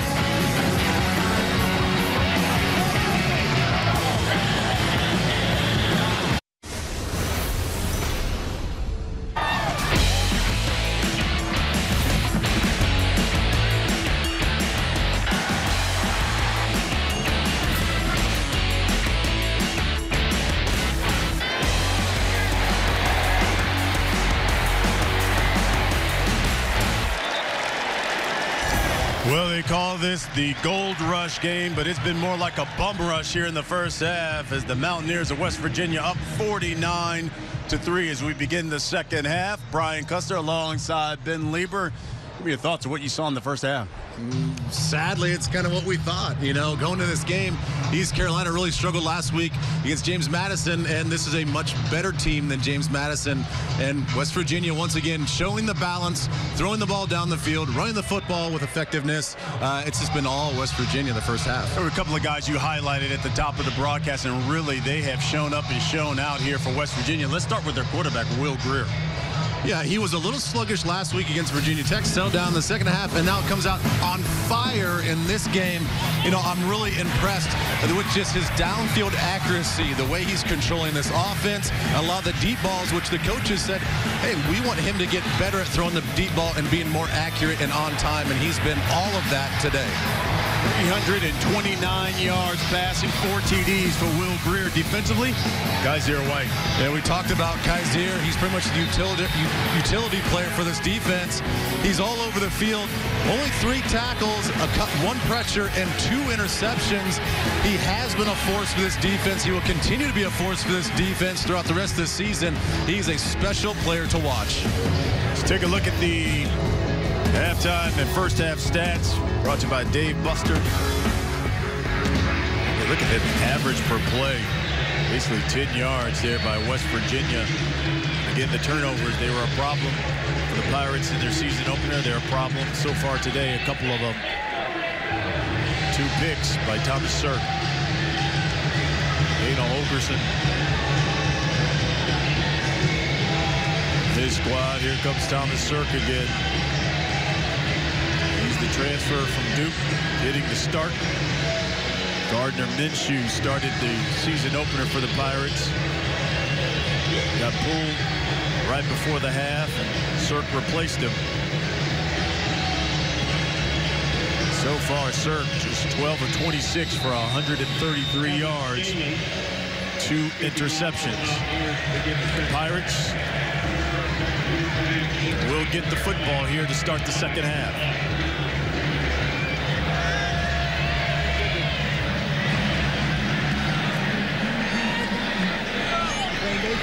Chris Love from his own 2. Brought down at the 25.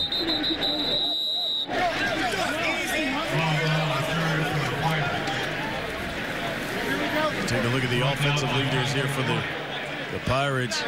Hussein Howe came in, ran the ball 34 yards. Jimmy Williams had 4 catches for 53. Most of those came in the first quarter. Well, there have been times where I think we've kind of been impressed by what Sirk can do. They've diagnosed some of the disguise defensively for West Virginia. They've figured some things out. They've looked effective at times. He's thrown some nice balls, thrown some balls with velocity down the field. I think there's components there to have a good offense. They just have to put things together. Offensive line has to come together. They have to gel. They've moved some guys around from last week to this week. They're young at center. They're young at right guard. It's going to take, you know, a game or 2 for these guys to sort of figure out and get into rhythm and get used to each other. And, you know, they played a really good team last week in James Madison. They're tough, defending national champs at the FCS level, so they're a good football team. They have West Virginia this week. They have Virginia Tech next week. So they don't get a lot of break to kind of figure some stuff out, but I think they have the components there to be a good offensive football team. Tayshawn Dye rumbles up the middle for a first down. Right at midfield. 49.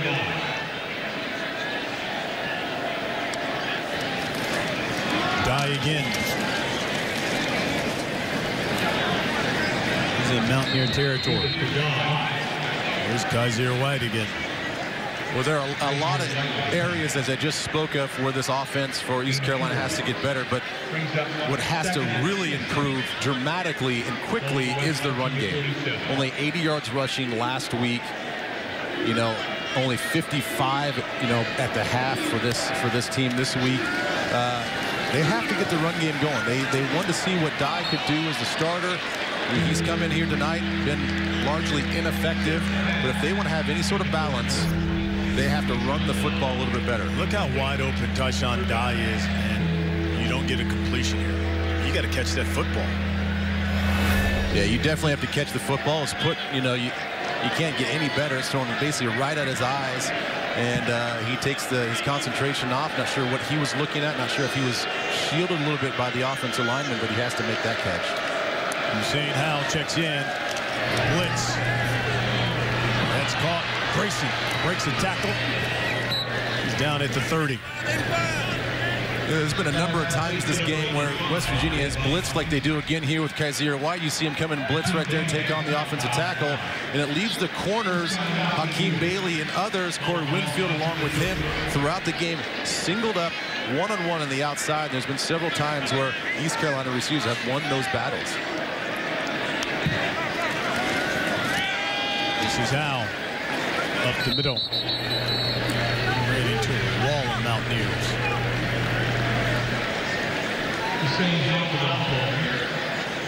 Reese Donahue first to make the stop. So we wondered at halftime what was going to happen with West Virginia, what they're going to do personnel-wise. You're up 46 points. You still have a full half to play, but you start pulling guys back. You put the second-team guys in there, and right now they elected to start the second half with their starters on defense. Turk looking up top to Jimmy Williams. He was in a battle with Mike Daniels. Yeah, this was a true battle down the field. One-on-one once again, singled up. Tries to get his hands on. Watch the finish at the end of this play from Daniels. He actually tries to turn and make a play on that football, but a nice battle out there one-on-one. Jimmy Williams, one of their best receivers, a go-to guy. You might see him again here on third down. 3rd and 8. Pirates 4 of 10 on third down. Here comes pressure. Sirk steps up, rolls right. And that was underthrown for Jimmy Williams, but there's a flag. I think they're going to get Mike Daniels again. And really, there's no reason why Daniels needs to even put his hands on him. He felt the route. He felt the pass. He turned around. Pass interference number 81 of the offense. Well, they're going to get Jimmy Williams. He's up to play, will be 4th down. How about that? So it looks like Williams grabbed on the jersey. Once again, another blitz. Daniels does a good job of reading and diagnosing. Michael, I need an explanation. How about that? You're going for the football. You're grabbing on the jersey of the defender. Like you said the play before, it's a battle out there between those two. There's no way. There's no way. There's the head coach, Scotty Montgomery, in his second year. He declined it. Clearly not happy with the call.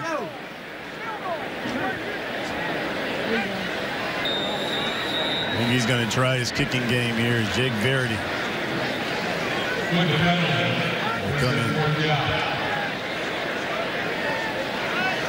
He's a 45-yarder for Verity. He got it. And just like their first offensive possession of the game, the Pirates get a field goal.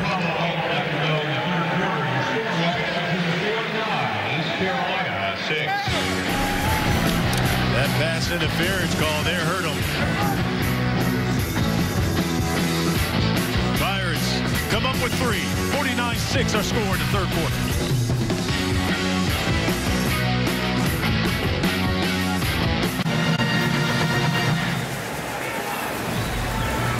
FS1 College Football is sponsored by Dave and Buster. Third quarter, Mountaineers up 49-6.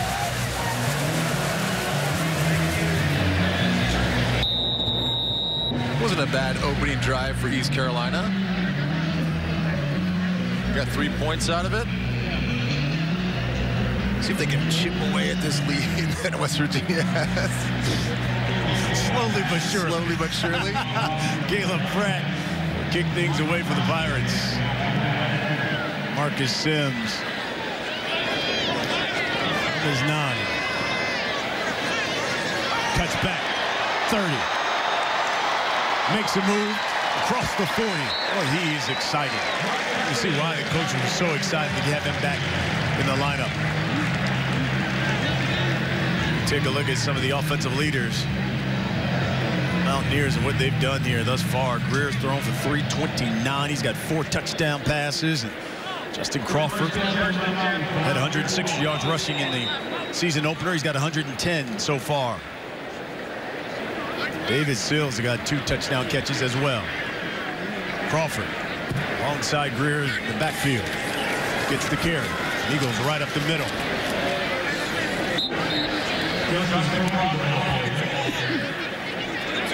Irvin with the stop. 4 touchdown passes. First time the Mountaineers quarterback's done that since Geno Smith. He's now playing in New York. Back up with the Giants. You talk about this offensive production, you got to credit Jake Spavital, the offensive coordinator, once again taking over for Dana Holgerson as the play caller. This is his 2nd game doing that, and it's been balance. It's been deep shots. It's been explosion on the outside. You get Justin Crawford running up the middle. Power run game. It's been a nice mix and a balance and a good job. Number 73, the offense. 10-yard penalty, 3rd down. Doing a good job of disguising a lot of their stuff. Complementary formations, complementary routes. We take a look at Spavital there. Josh Sills called for that holding penalty.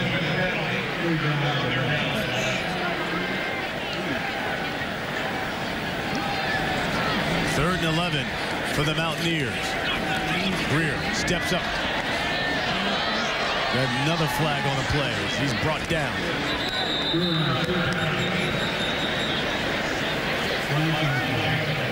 Looks like we're going to get another holding call. It's West Virginia offensive line. Holding, number 79, the offense. Penalties decline, 4th down. Matt Jones, the sophomore, out of Hubbard, Ohio. You know, he has interesting shoes to fill. 3-year starter, Tyler Orlowski, who's a center here for a long time, played a lot of games at West Virginia, so steady on that offensive line, and Matt's got to kind of replace his shoes. This is Irvin. Catches the punt from his own 21. Well, we're in Morgantown. And that means take me home, country roads. West Virginia.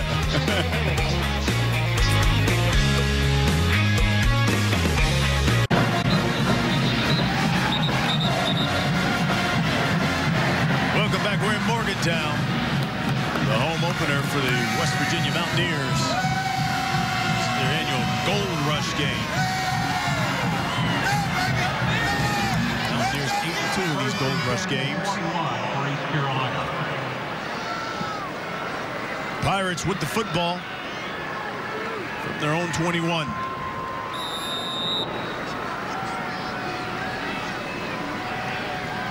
They go 4 wide. Thomas Sirk keeps it right up the middle. Slides for a 1st down. Well, those are the plays that we actually expected to begin the game. The coaches even told us, hey, we want to get Thomas sort of in rhythm, and the way we get him into rhythm, let's run the football with him. He's a dual threat guy. He doesn't mind getting hit. Toughness is one of his best attributes. And we didn't see much of that in the 1st quarter. And now we're starting to see a little bit more of a power run game with the quarterback. Dye in motion. That's complete. Davon Grayson.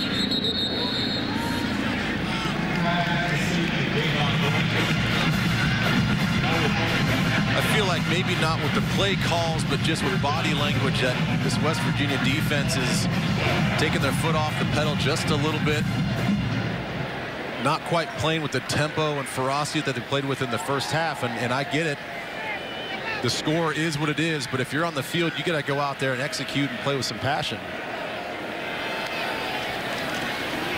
This is Dye. He bangs his way into Mountaineer territory.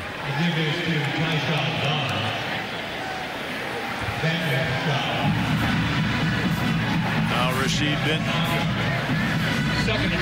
makes the stop. Dye now is 37 yards rushing at 42.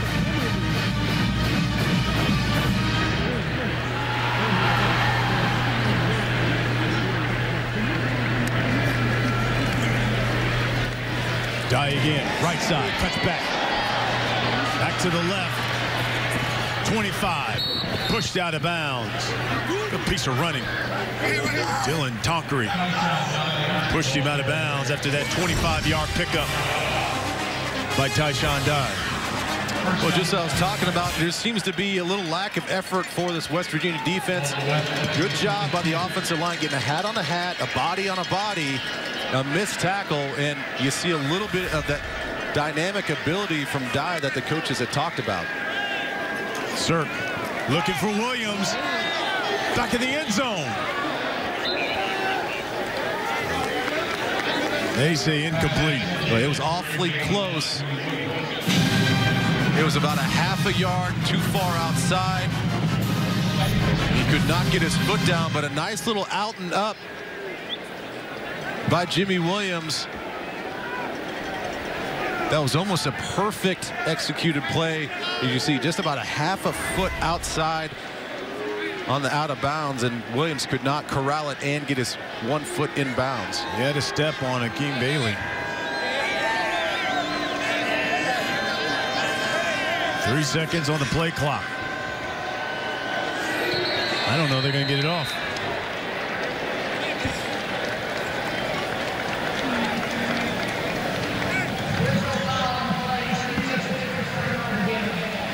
So the Pirates get the timeout.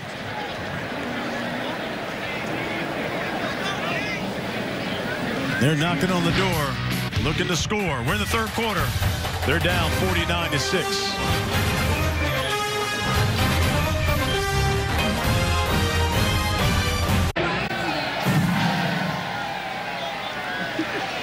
Pirates at the West Virginia 22. Second possession here of the second half, and trying to put some more points on the board. Sirk keeps it. Pick up about 3. Well, again, you saw it earlier in this drive. They're trying to get the power run game with the quarterback more involved in the second half. Using pullers, guards, centers coming across the line. Traditional power football. Get the extra blocker with the quarterback running the ball. And a good job just tracking that down from a defensive front standpoint and chasing it down. 3rd and 7.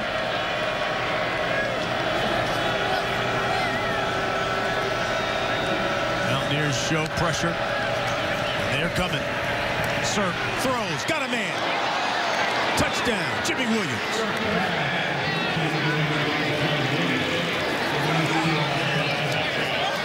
Sirk took a big hit.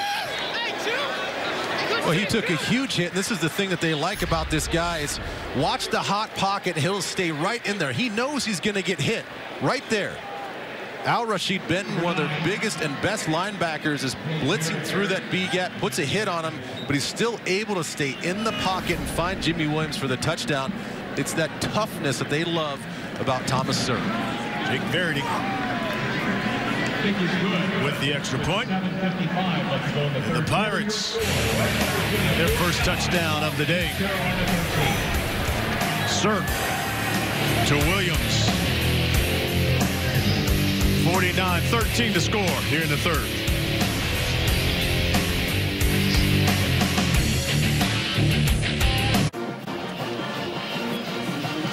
Welcome back as they take a look at Thomas Sirk there being looked over by the staff. Touchdown pass to Jimmy Williams. Take a little look at this hit there, Ben. Well, you're going to see Benton just blitzing up the A gap. He takes a nice little shot. He was slow to get up. And then we saw all through the break that somebody from the medical staff was tending to him, asking a lot of questions. You know, he's got the flak jacket and the rib protector on, but not a whole lot of talking about a body part or anything like that, but a lot of just question and answers. We see the onside kick. How about that? Caleb Pratt. And he got it with the onside kick and recovers it.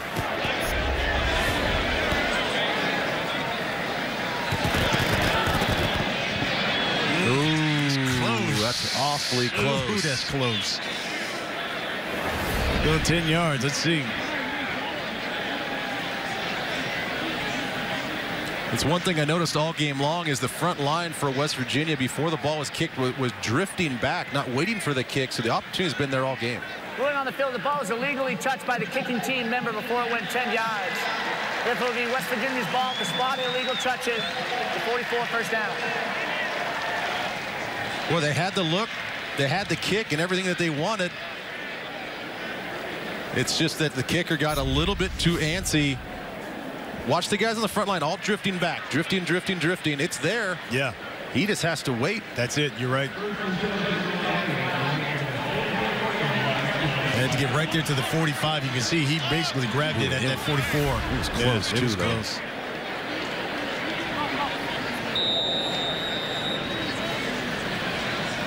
Kennedy McCoy in the backfield alongside Greer. He gets the carry. Banks forward for a pickup of 5.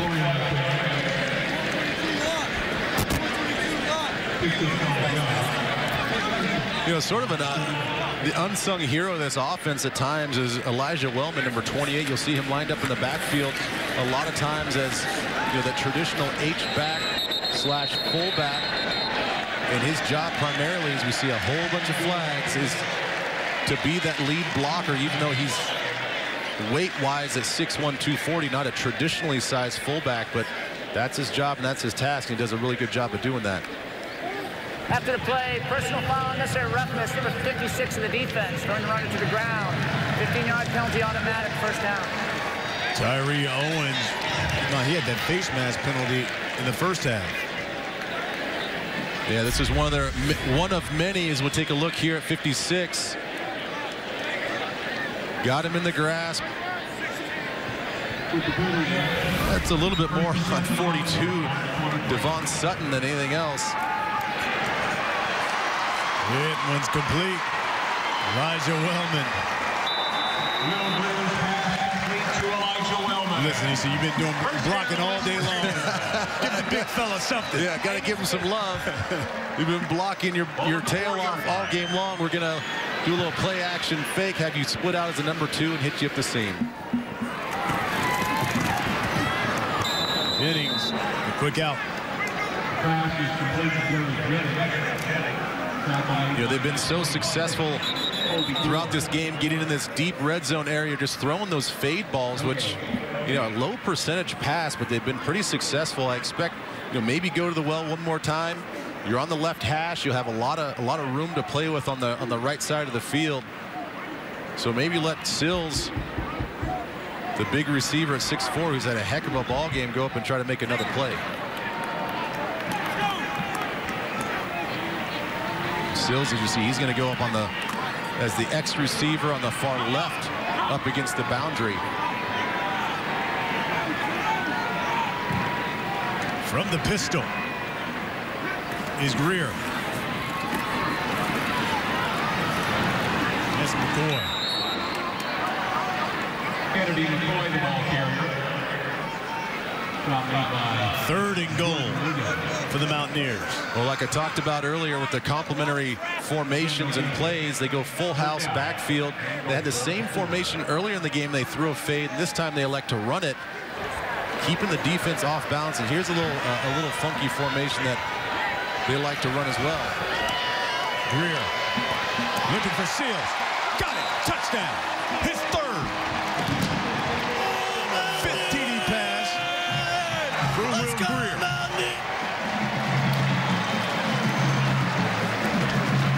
Well, it was a little pivot route on the outside. Sills is going to run in. You'll see on the top of the screen, stick his foot in the ground, come right back out. And he has to turn like that so he can always keep his eyes on the quarterback, because that ball is going to come out right as he breaks. So good job of selling it on the inside, sticking his foot in the ground, and getting the ball from Will Greer.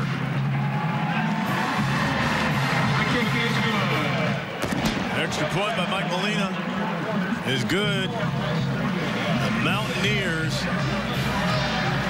Look, even Mr. Mountaineers had enough. He's passing off to one of the military guys down there.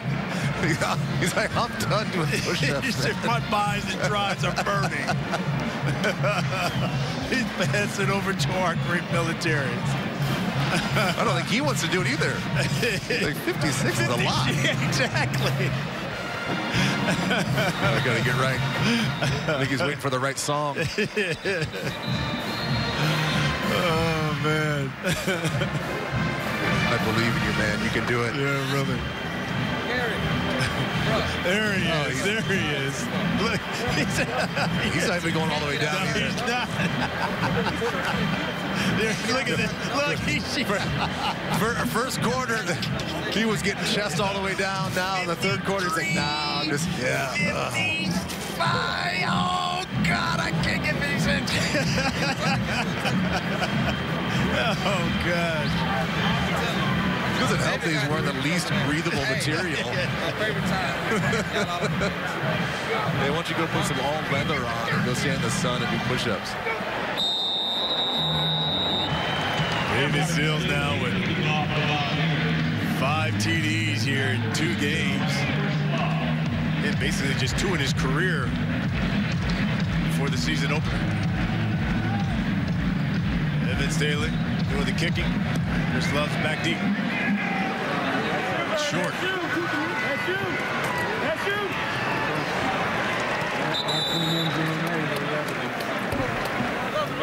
Well, start your NFL Sundays an hour earlier on Fox NFL Kickoff. Marissa Thompson, Tony Gonzalez, Dave Wanstadt, Colin Cowherd, Michael Vick. Covering all the latest NFL breaking news and update. Fox NFL Kickoff tomorrow, 11 a.m. Eastern. There's a few good ones right on tap on Sunday. Seattle at Green Bay. Yeah. Be a big one. How about Dallas? The Giants in Dallas. Now Ezekiel Elliott's going to be playing basically the entire season. A new quarterback for the Pirates.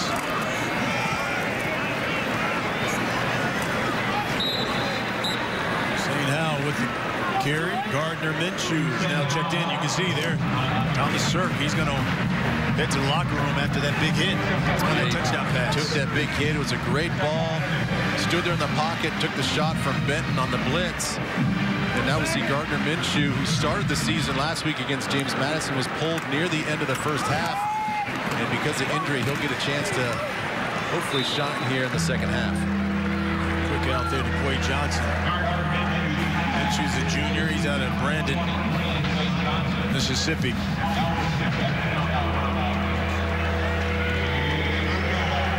Third down for the Pirates. One of the things that the coaches wanted to see more of Minshew last week was don't be so quick to scramble. He gets out of the pocket sometimes a little too early. He needs to stay in there, let some routes develop, then throw the ball. But oftentimes he wants to get outside the pocket way too prematurely. Crossing route is complete. Jimmy Williams. Jimmy just found that soft little underneath zone. West Virginia, again, electing just to drop their second-level defenders deep in a zone. And he just kind of settled in there on a quick crossing route. And we got a flag on the play there. Pass intended for number 85, Davon Grayson. Davon Grayson. It kind of looked like he was going to do a start and stop. And there is no foul for defensive pass interference on the play as the ball was ruled uncatchable. Yeah, that's the right call. You saw Dana Holgorsen say the same thing. Like, hey, I know my guy roughed him up, but that ball was thrown 15 yards out of bounds. Take a look at it one more time. As you see the contact, it would have been pass interference had it been a catchable football. Foul in motion. Wow, I think every ref threw their flag on that one. They did. Flag on the play.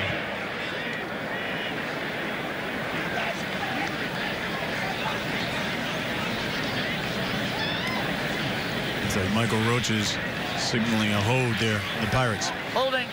Number 55 of the offense. And penalties decline. The rest of the play will be third down. Derek McGinn.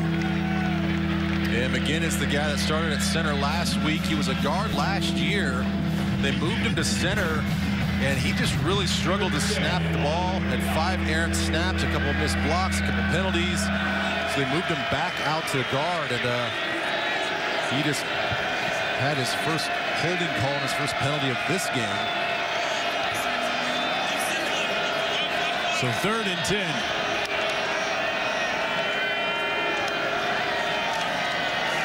Minshew looking left and nearly intercepted. He was looking for Trayvon Brown.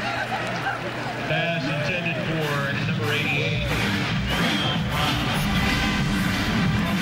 You know, one thing that this defense, these defensive backs do really well, you see when the ball's in the air, they're doing a good job of reading the receiver's eyes and hands, and they turn around, try to locate that football a lot, which allows them to make some plays on the ball, either PBUs or interceptions.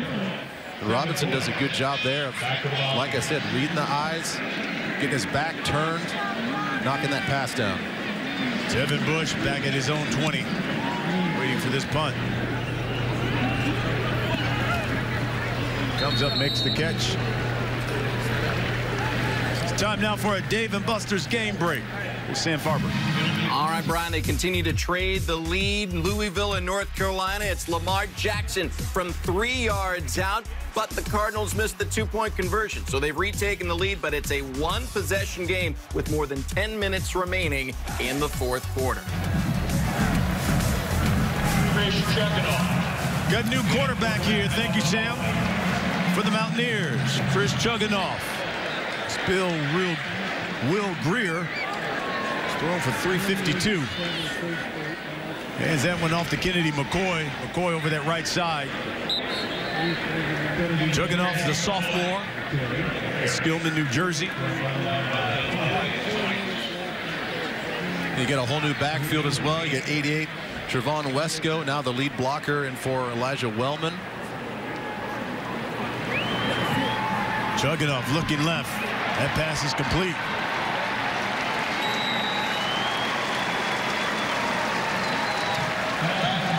Dominic Maiden. Terrell Green makes the stop. Move the sticks. Chugginoff. Quick out.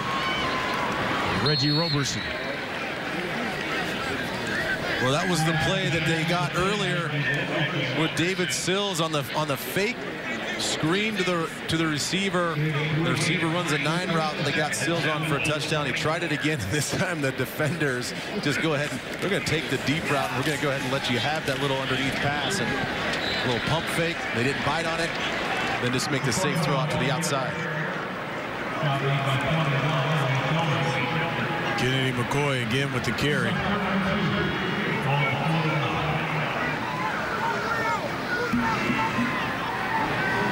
Third and 2 now for the Mountaineers. McCoy falls forward. Pirate territory. Another first down. Well, you might think that with the lead being what it is, 56-13, and you have some backups now, some second-teamers coming in to play offense. Why is West Virginia still going up-tempo? Why are they still going no huddle? Why are they still, you know, looks like they still have their foot on the gas? Well, your backups and your quarterback has to understand what it's like if they get in a real competitive game to run the offense that they want to run, still keep up the tempo, keep up the pace so we can get real game reps and see how that feels. Well, there's a sack. Chugginoff goes down. Keontae Anderson. Yeah, haven't had much time to talk about this defense for East Carolina. As you see, Keontae right there on the outside. Just beasting the offensive lineman. Actually, that was Trevon Wesco, the H-back that came in. But Keontae is the guy that they're really excited about. He was a stand-up outside linebacker in the 3-4 last year. Now they switched to a more of a 4-2-5 as we see Ricky Rogers nearly broke one in a flag late. And we're going to get a low block on Reggie Roberson, the freshman from DeSoto, Texas, trying to make a block downfield, and I think he went low on the defender.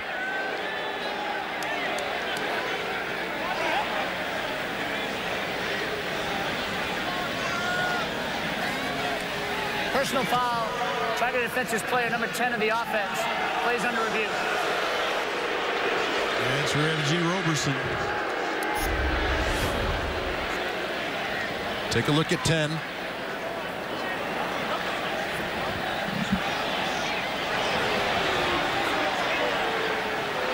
What do you think? It's a tough call. I mean, it's anything to the head and neck area.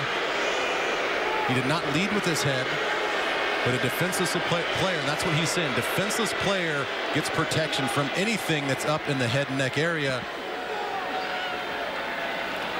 And I think that, to me, it was in the head and neck area.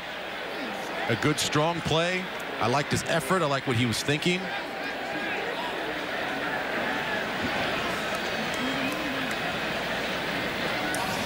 Yeah, I'm ready. Well, I tell you what, let's go to Los Angeles and our rules expert, Mike Pereira. Mike, what do you think? Was that shoulder or was that the head neck area? Well, you know, to me, this is a blindside block. That's what they're talking about. So that the player that is being blindsided blocked, being blocked from the side, he is protected from high hits, period. But it's not really the egregious one to me. It's shoulder to shoulder. Is the contact of the actual head forcible? This is not the kind of hit that I like to see a player get ejected for. All right, Mike, thank you very much. Thank you, Mike. We had one that, obviously, in the first half. Player got ejected from East Carolina, so that means that can't play the second half. You know, I agree with, especially being an ex-defender myself, of having protections in place for guys getting hit like this where you're not ready. But at the same time, you know, it is football, and it is hard, really hard for these guys offensively, especially receivers, to get their target down, to lower their eyes, to hit in the legal space. That, to me, is just, you got to have awareness as a defensive player as well. You have to know that there are guys around that are trying to peel you off. They're trying to block you. It's one of those effort plays that I hate to see guys get penalized for, because it's a rough sport. Things are going to happen.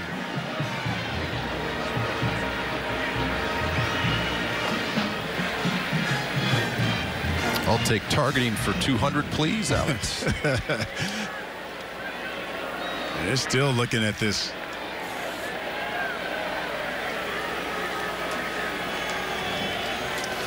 You know, guys, you look at this and you think if they're taking this long to make the decision, then to me it's not flagrant. And if they see that if they have to dissect it this long, again, I don't think the player should be ejected from the game. And talk about the penalties here, Mike, with either call.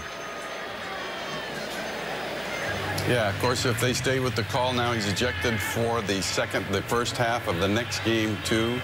And we'll see the discussion here. It makes me think they're going to pick it up. Reporters up the play, first down for West Virginia at the 28-yard line. Sounds like you were right on it, Mike. Mr. Pereira, you are good, Yeah, you're right on it. Yeah, and again, I give the replay guys credit here. I mean, really, it should be something when you're going to have a player have to sit out an entire half the next game. It needs to be flagrant. That's a big time frame to suspend the guy. So I like what they did here. Thanks, Mike. We appreciate it. Martell Pettaway checks in the backfield for the Mountaineers. Chugging off. Looks left. That was intended for Drew Bowen. Devon Sutton snuck in just the last second, just about picked that ball off as Chugunov, just like Will Greer, having lots of time to go through his progression. Started on the right side, went through 1-2, came back to the number 3 receiver, and Sutton just about picked it off. That pass is complete. Dominic Maiden, or incomplete, drops it. Dominic Maiden.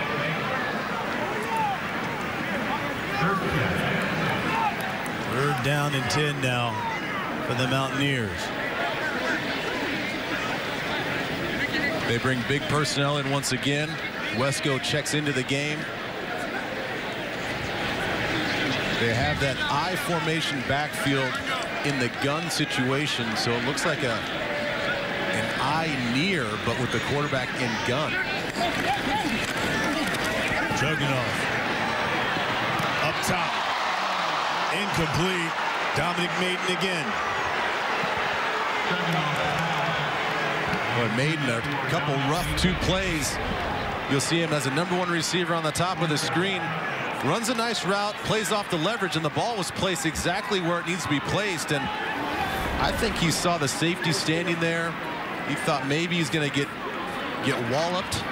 Short-armed it, alligator-armed it just a little bit, but you can't ask for anything more from Chugunov as he put the ball right where it needed to be. Here's Mike Molina, this one from 45 yards out. Missed one earlier. And he's missed another one.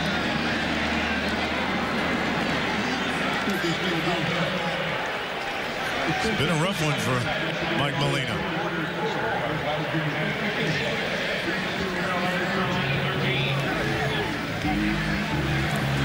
Of course, with Hurricane Irma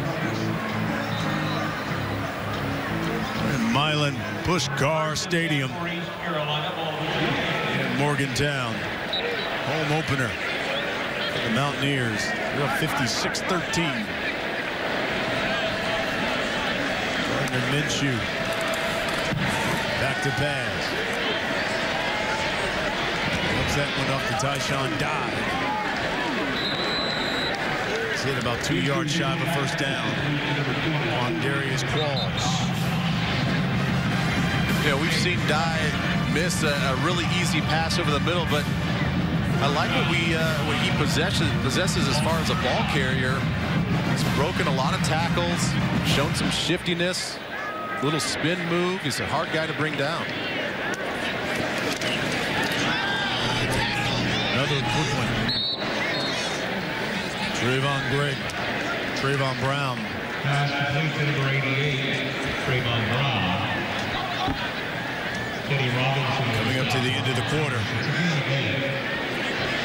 72.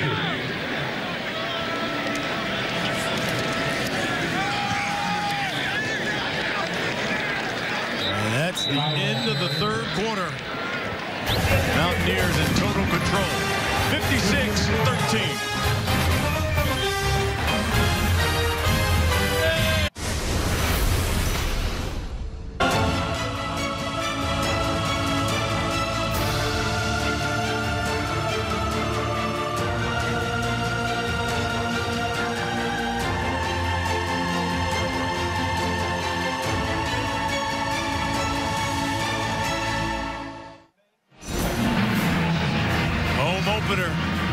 For the West Virginia Mountaineers.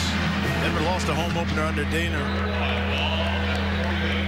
Looks like they're on their way, a quarter away from winning another one.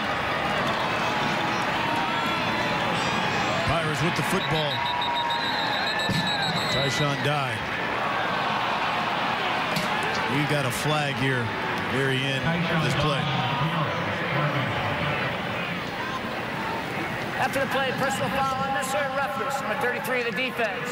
15-yard penalty, automatic, first down. That's Quandarius Qualls. Well, once again, I've been in those scrums before, and it's hard sometimes to hear the whistle. Forward progress is stopped, whistle's being blown. You know, he's just kind of finishing the play there.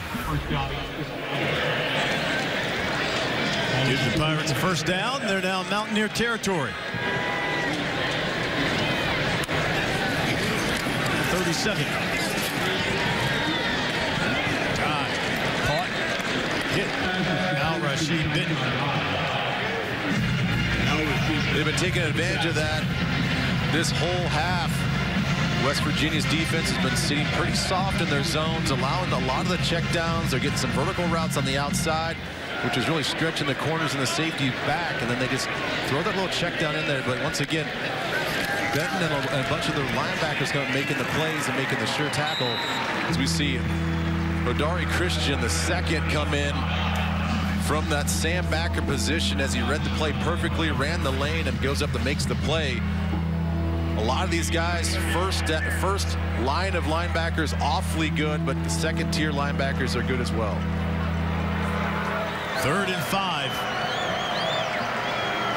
Gardner Minshew. It's Carolina Pirates. Goes up top. That is knocked away. Toyus Avery. We talked a lot about Kaiser White today, but Toyus has had a nice game. He's been lined up all over the place, a little bit of corner. He's their boundary safety, but you'll see him sometimes lined up as a corner. That particular time lined up in the slot. Makes a nice break on the ball with his upfield arm to knock the ball away. Verity. This is from 49 yards out.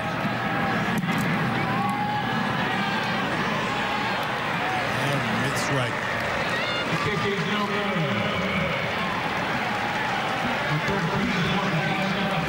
Jake Verity misses the field goal. 56-13 to score here in the 4th.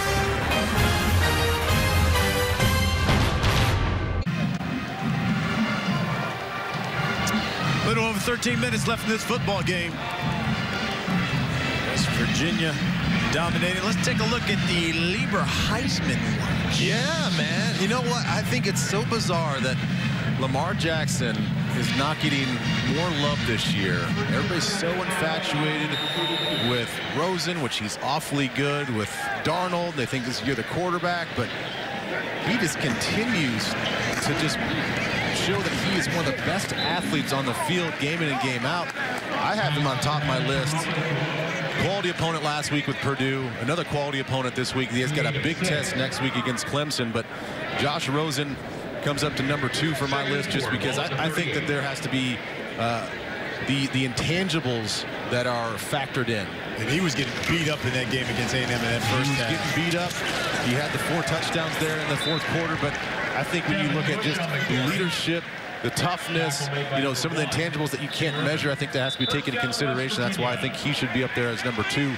Baker Mayfield just was nearly perfect last week, and he just continues to be a great passer and a great manager of the game.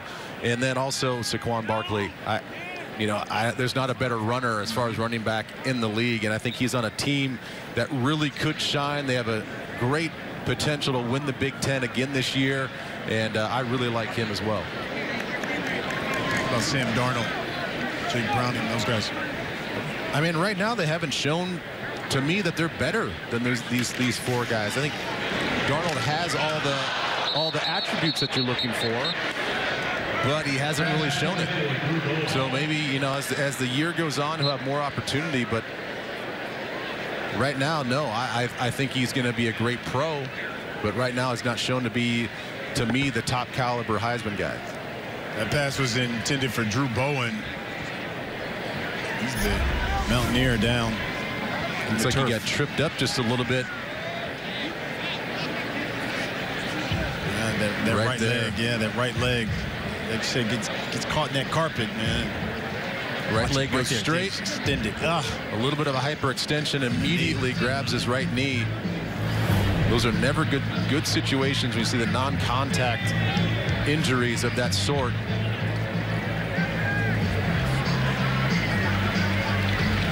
He's up, which is good. Drew Bowen, injured Mountaineer. He's the freshman out of Charleston, West Virginia.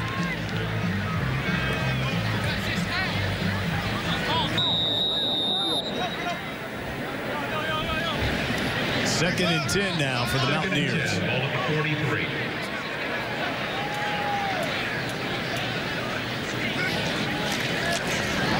Hand off to Tevin Bush. That thing was just blown up. Tyree Owens. Tyree Owens got his first start in Division I level last week. First action, does a good job just splitting the offensive linemen as they were what we call elephants on parade, just kind of all moving to one side, and he split those guys, got up the field and made the play. Fourth quarter, game's out of hand, and he's still playing awfully hard. Montel Pettaway checks into the backfield. The draw. Pettaway spins back close to the original line of scrimmage. The ball carrier. It's the classic third and long play as a defender. As you see Bivens taking a seat. Classic third and long play. We always said as a defense, screens and draws. Screens and draws. Always be ready for that. It's hard for an offensive coordinator to dial up a 3rd and 14, 3rd and 15 play, so you just get something.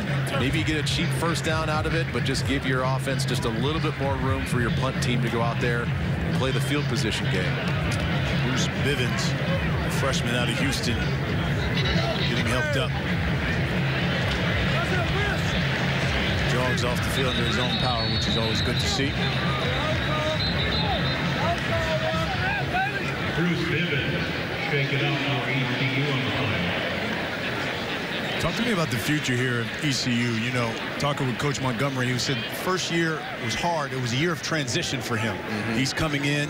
This is his second year now. He felt like they had a good camp, starting to recruit some of his guys to bring in here. You know, I think it's going to be still another sort of transition year. You know, they bring in Kenwick Thompson as a defensive coordinator, and he switched everything up. They were a 3-4 defense last year. Yeah, they weren't very good. They only had 8 sacks total on the whole year. I had to read that stat twice because I just couldn't believe it. 8 sacks throughout the whole course of the season. So they decided to go with Kenwick. He comes in, puts in a 4-2-5 defense, which is more like what TCU runs, and we'll get more to that here in a bit. We'll check what the flags are on the punt, but it's going to take a while for a lot of these new players on defense to get rolling on what Kenwick wants.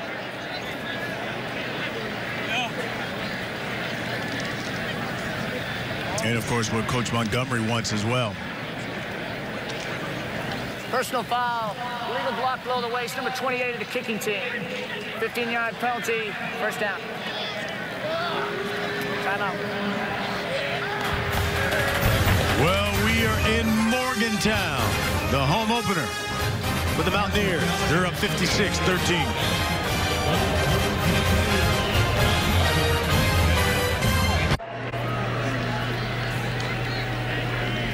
In the fourth quarter, let's get a game break in Los Angeles.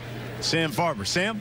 Fourth quarter over in Ann Arbor. Number 8, Michigan. Close one with Cincinnati. This will help. Wilton Spate hitting Brant Perry, who will dive into the end zone. 33 yards scored. Makes it 24-14 in favor of the Wolverines. Brian and Ben? All right, Sam. Thank you.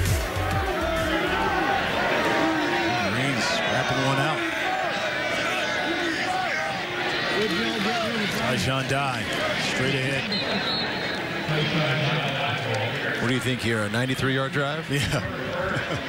97-yard drive, sorry. See if they can put something together.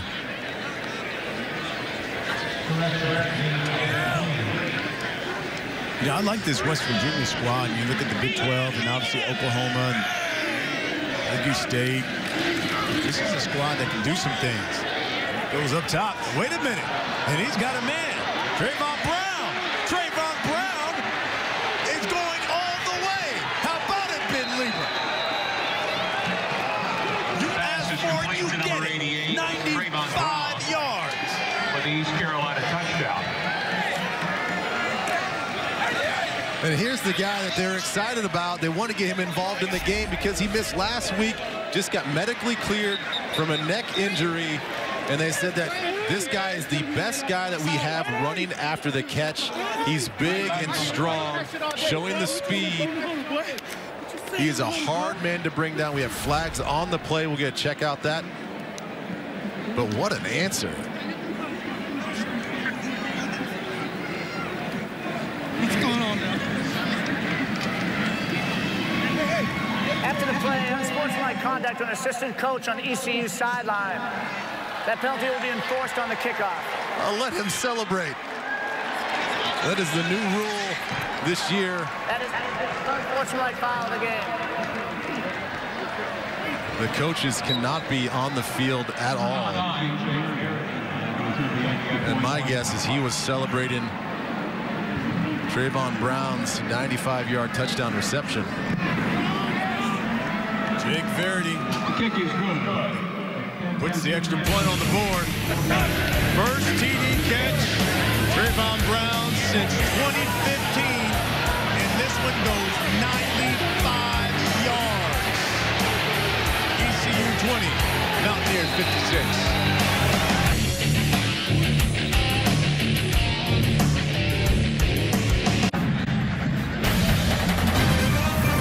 FS1 College Football is sponsored by Dave and Buster's. Home opener. There for the Mountaineers. Let's go, Mountaineers, baby! Here we go! That man right there is burnt out. He's done how many push-ups today? I'm not going to add it all up, but I know it's a lot. Caleb Pratt will kick things off. Of course, the personal foul. He's got to kick it off from his own 20. This is Devin Bush from his own 7. Bush knocked out of bounds at the 33.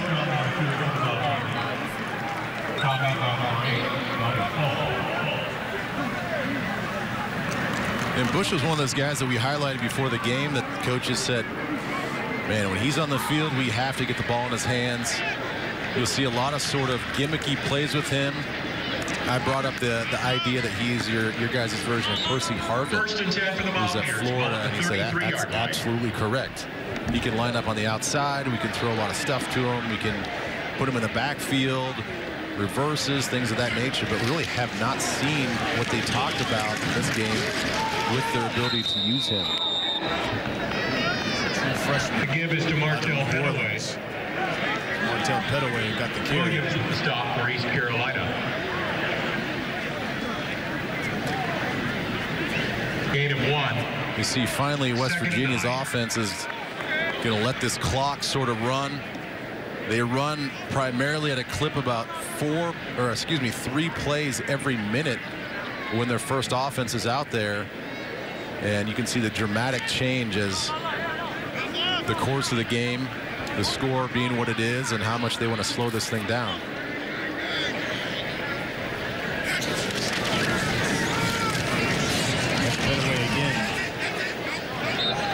Well, Brian, you brought up earlier in that last series just about the state of the Big 12 and where West Virginia sort of sits. You know, they were number 2 last year in the Big 12. Strong showing. I think people sort of forget. Maybe it's geographic. I'm not sure, but Oklahoma gets talked about a lot. Yep, rightfully so. Oklahoma State obviously gets talked about because they're big offense. They just need to improve their defense a little bit. You know, Kansas State's been in the conversation because they're returning a lot of guys offensively. They're scoring a lot of points these first 2 games as they score, I think, over 50 points again today, albeit it's against Charlotte.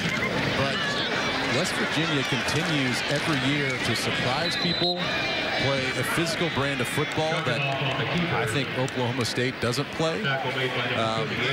So these guys, you know, they keep playing like this.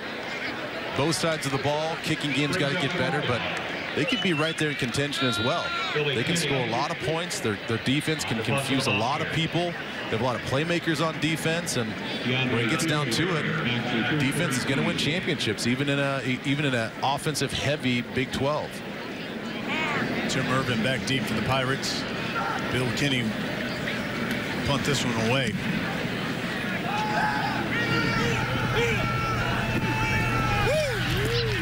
Rolls out of bounds.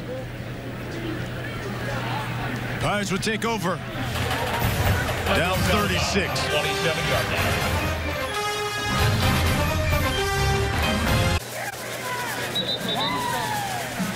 We're in the fourth quarter. Mountaineers up big. Let's get a game break. Let's go out to Sam Farmer in L.A. Sam? Well, it's all over in Chapel Hill, and it's all Lamar Jackson. This his third rushing touchdown on the day. Also had 3 through the air, over 500 yards of total offense for the defending Heisman Trophy winner. And Louisville wins 47-35. Thanks, Sam. See why I put him number 1 you on my did. list? Hey, you called it. You said that. Not getting a lot of love. It's a Heisman-type day. Yeah, it's fascinating to me that before the season why he wasn't higher. You know, I know that there's a lot of good pure passers, especially in the Pac-12, but yeah, you have the reigning Heisman champ comes back. He's still the same player. You know, he's still dynamic. He's still one of the best athletes on the field. Yeah. And I think he's starting to show it too.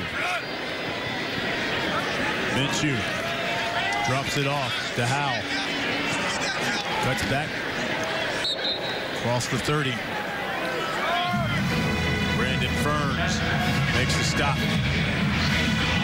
Well, not to just keep talking about it, but one more point about Jackson is next week, Clemson. If he goes out and has another great game against that defense, then everybody should start changing their lists for Heisman and put him right on top, because that would be impressive to play Purdue, North Carolina, and Clemson and play well in all 3 of those games. Minshew stumbles, falls, but there's a flag on the play, and it's holding on the Pirates. Holding, number 62, the offense. Penalties decline. Result of the play is 4th down. It was on Brandon Smith.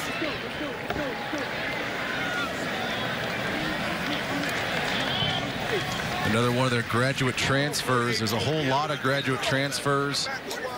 Young players, redshirt freshmen, playing on the offense and defense. For this Pirate team, it's going to take a while for these guys to sort of gel together.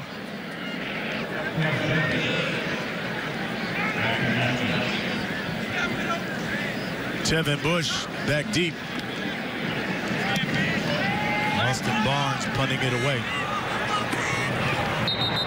Bush, fair catch at the 31. What a day David Sills has had.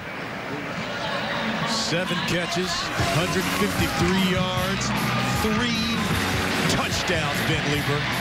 Yeah, he's been awfully impressive. Last week it was Gary Jennings that kind of stole the show. And Sills today just had himself a game. And to me, Jake Spavital, the offensive coordinator, has called a great game, allowing these guys to get as wide open as we saw on that long touchdown pass. And they call him the technician. He really works at his craft, really wants to be a good receiver, not just catching the ball, but also just precise route running. As we see the jitterbug, Tevin Bush, get the handoff. And yes, that perspective is correct. He is 5'6". He is every bit as small as he looks. Doing a good job of just finding that lane and getting up the field. But when you have a guy that's only 5'6", he can do a good job of just naturally hanging back behind the offensive line, sort of hiding behind those guys. You see one of the best players defensively for ECU, and Tim Irvin coming off the field very gingerly. I don't know if that's one of your best defensive players. I don't know if I have him in this game with 6 minutes left and down 36. That's a good point. You know, West Virginia, both offense and defense, has taken a lot of their first team guys off the field. But, you know, Irvin is another one of these guys I talk about transfers. He originally was at Auburn, has come here. This is only his 2nd game with the Pirates in this new defense. So maybe that's the idea, the mentality is, hey, we need to get our guys some reps. You know, they need to work on run fits. They need to work on those things. They need to, you know, get in some game action with his teammates out there on the first team defense. But that is the risk you take, him limping off the field like that. Jugging off. Drew Bowen, who hyper-extended that knee at one point. Well, let's take a look here. You mentioned the transfers. They've added 5 graduate transfers, 6 JUCO players. Scotty Montgomery looks to rebuild this program in his direction. And they've got a number of young players as well, just guys that have been recruited, redshirt freshmen, true freshmen. It's a lot of new faces for East Carolina. They got to figure out their quarterback situation first before they do anything else. Here's Bush. He lost a yard. The give is to Tevin Bush. You know, at 5'6", 176 pounds, not exactly the guy that's going to plow things in there on short yard situations.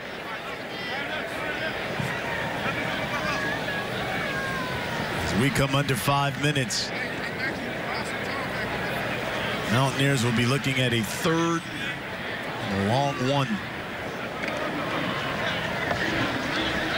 You know, I say you give it to Bush and on a perimeter play and see him in space.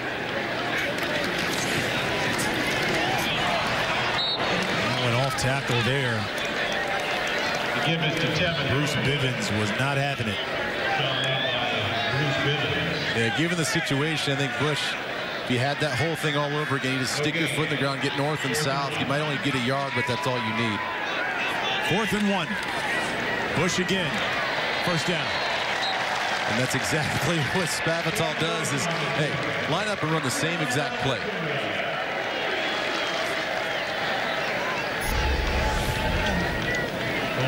See it again.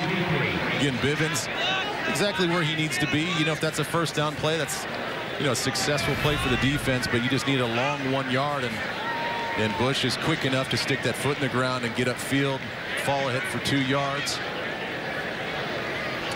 Well, West Virginia has not lost a home opener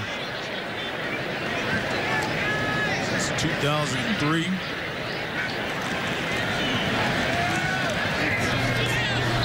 fact, they have not dropped a home game to any unranked foe since November of 2013. Iowa State beat them here. In fact, at one point, West Virginia was up 31-7 in that game.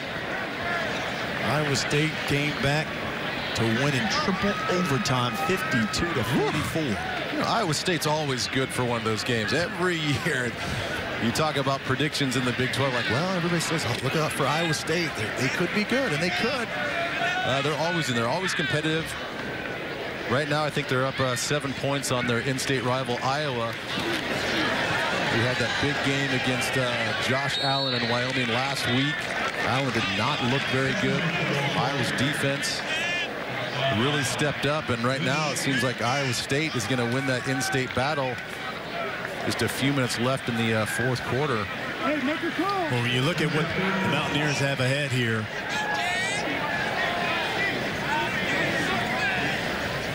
they've got Delaware State coming up, and then that's when you start conference play, and Jayhawks, TCU, Texas Tech, all on the horizon. Here's 3rd and 1. Tevin Bush plows his way for another first down. And we got flags again come raining in.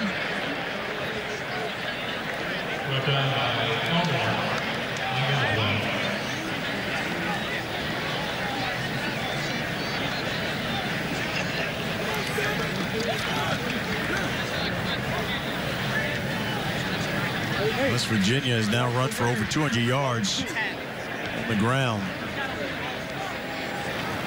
Personal foul, continuing to participate without a helmet on, number 10 of the offense. It's a 15-yard penalty, 3rd down. Well, take a look at that schedule you were talking about, Brian. Really, to me, pretty favorable. Kansas, you know, still rebuilding. TCU playing better, but maybe not exactly where TCU's been the last couple of years.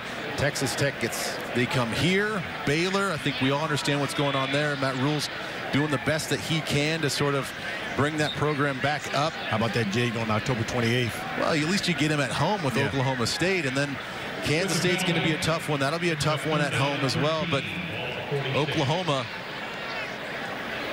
They are at Oklahoma. That's going to be a tough one. That'll round out the season, but they've got some tough games in there. But like I said, with this balance on offense, the way this defense plays, I think they can play with anybody in this conference. And you got to watch out for West Virginia. Petaway gets the carry. We are winding things down here. Looks like the Mountaineers about to pick up their first victory of the season.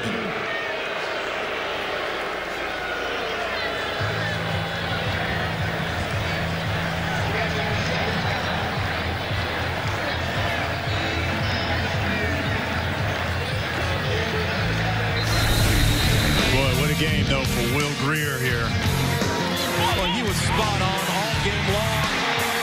He was accurate with his deep balls. He was accurate with the fades. Throwing guys open in stride. You check out some of these passes. Does a really good job of just putting loft on the football and having his receivers go out and make some plays. A lot of the things that the coaches wanted to see out of him in this game, as far as the natural progression in this offense, is just throwing the ball with better accuracy and timing down the field. And I tell you what, I think, you know, in the short week that he had this week, he really improved on that. Jake Spavital, the offensive coordinator, called a great game. A lot of plays were wide open for him to throw the ball to. But he's always looked in command. He's got a great competitive spirit. He's had a heck of a game. I expect a heck of a season from Will Greer this year. See Jake Spavital give a nice pat on the back there to Dana Holgorsen. Dana's never lost a home opener since he's been here in West Virginia. That streak continues.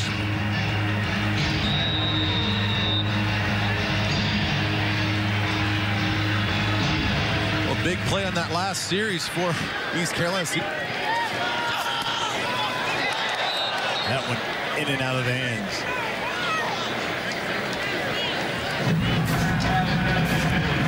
So now you had Thomas Sirk, who took over for Gardner Minshew.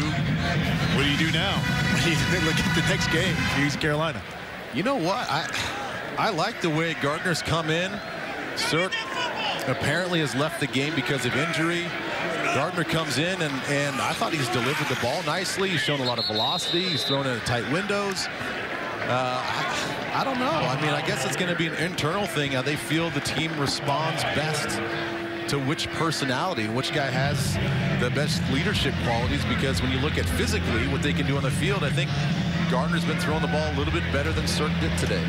Well, today's game was produced by the pride of East Carolina University. Right. Kevin Patterson. You want to talk about a game day player. He's hurting a little bit right now. Yeah, KP is that guy. Directed by Dustin Denty, the associate director, Tyler Dare, broadcast associate, Trevor Hayes. Bo Chapman on those stats. Darren Bridgers, spotter. Josh Franz, we call him Flannel. He's crunching the numbers. Our technical producer is Hill Thornell. And technical director, Ernest Bauer. You call him Flannel? I don't think I even knew that. You're making up nicknames. West Virginia gets their first victory of the season. They're 1-1. Pirates, East Carolina, they're 0-2. Dana Holgorsen is perfect when it comes to home openers. That's all here from Morgantown, West Virginia. Tune in to a doubleheader college football action on Fox. First, Nebraska taking on Oregon at 4 Eastern, followed by the Heisman hopeful Sam Darnold. Number 6 USC taking on number 14 Stanford. It was the Gold Rush, the annual Gold Rush game. Mountaineers now 9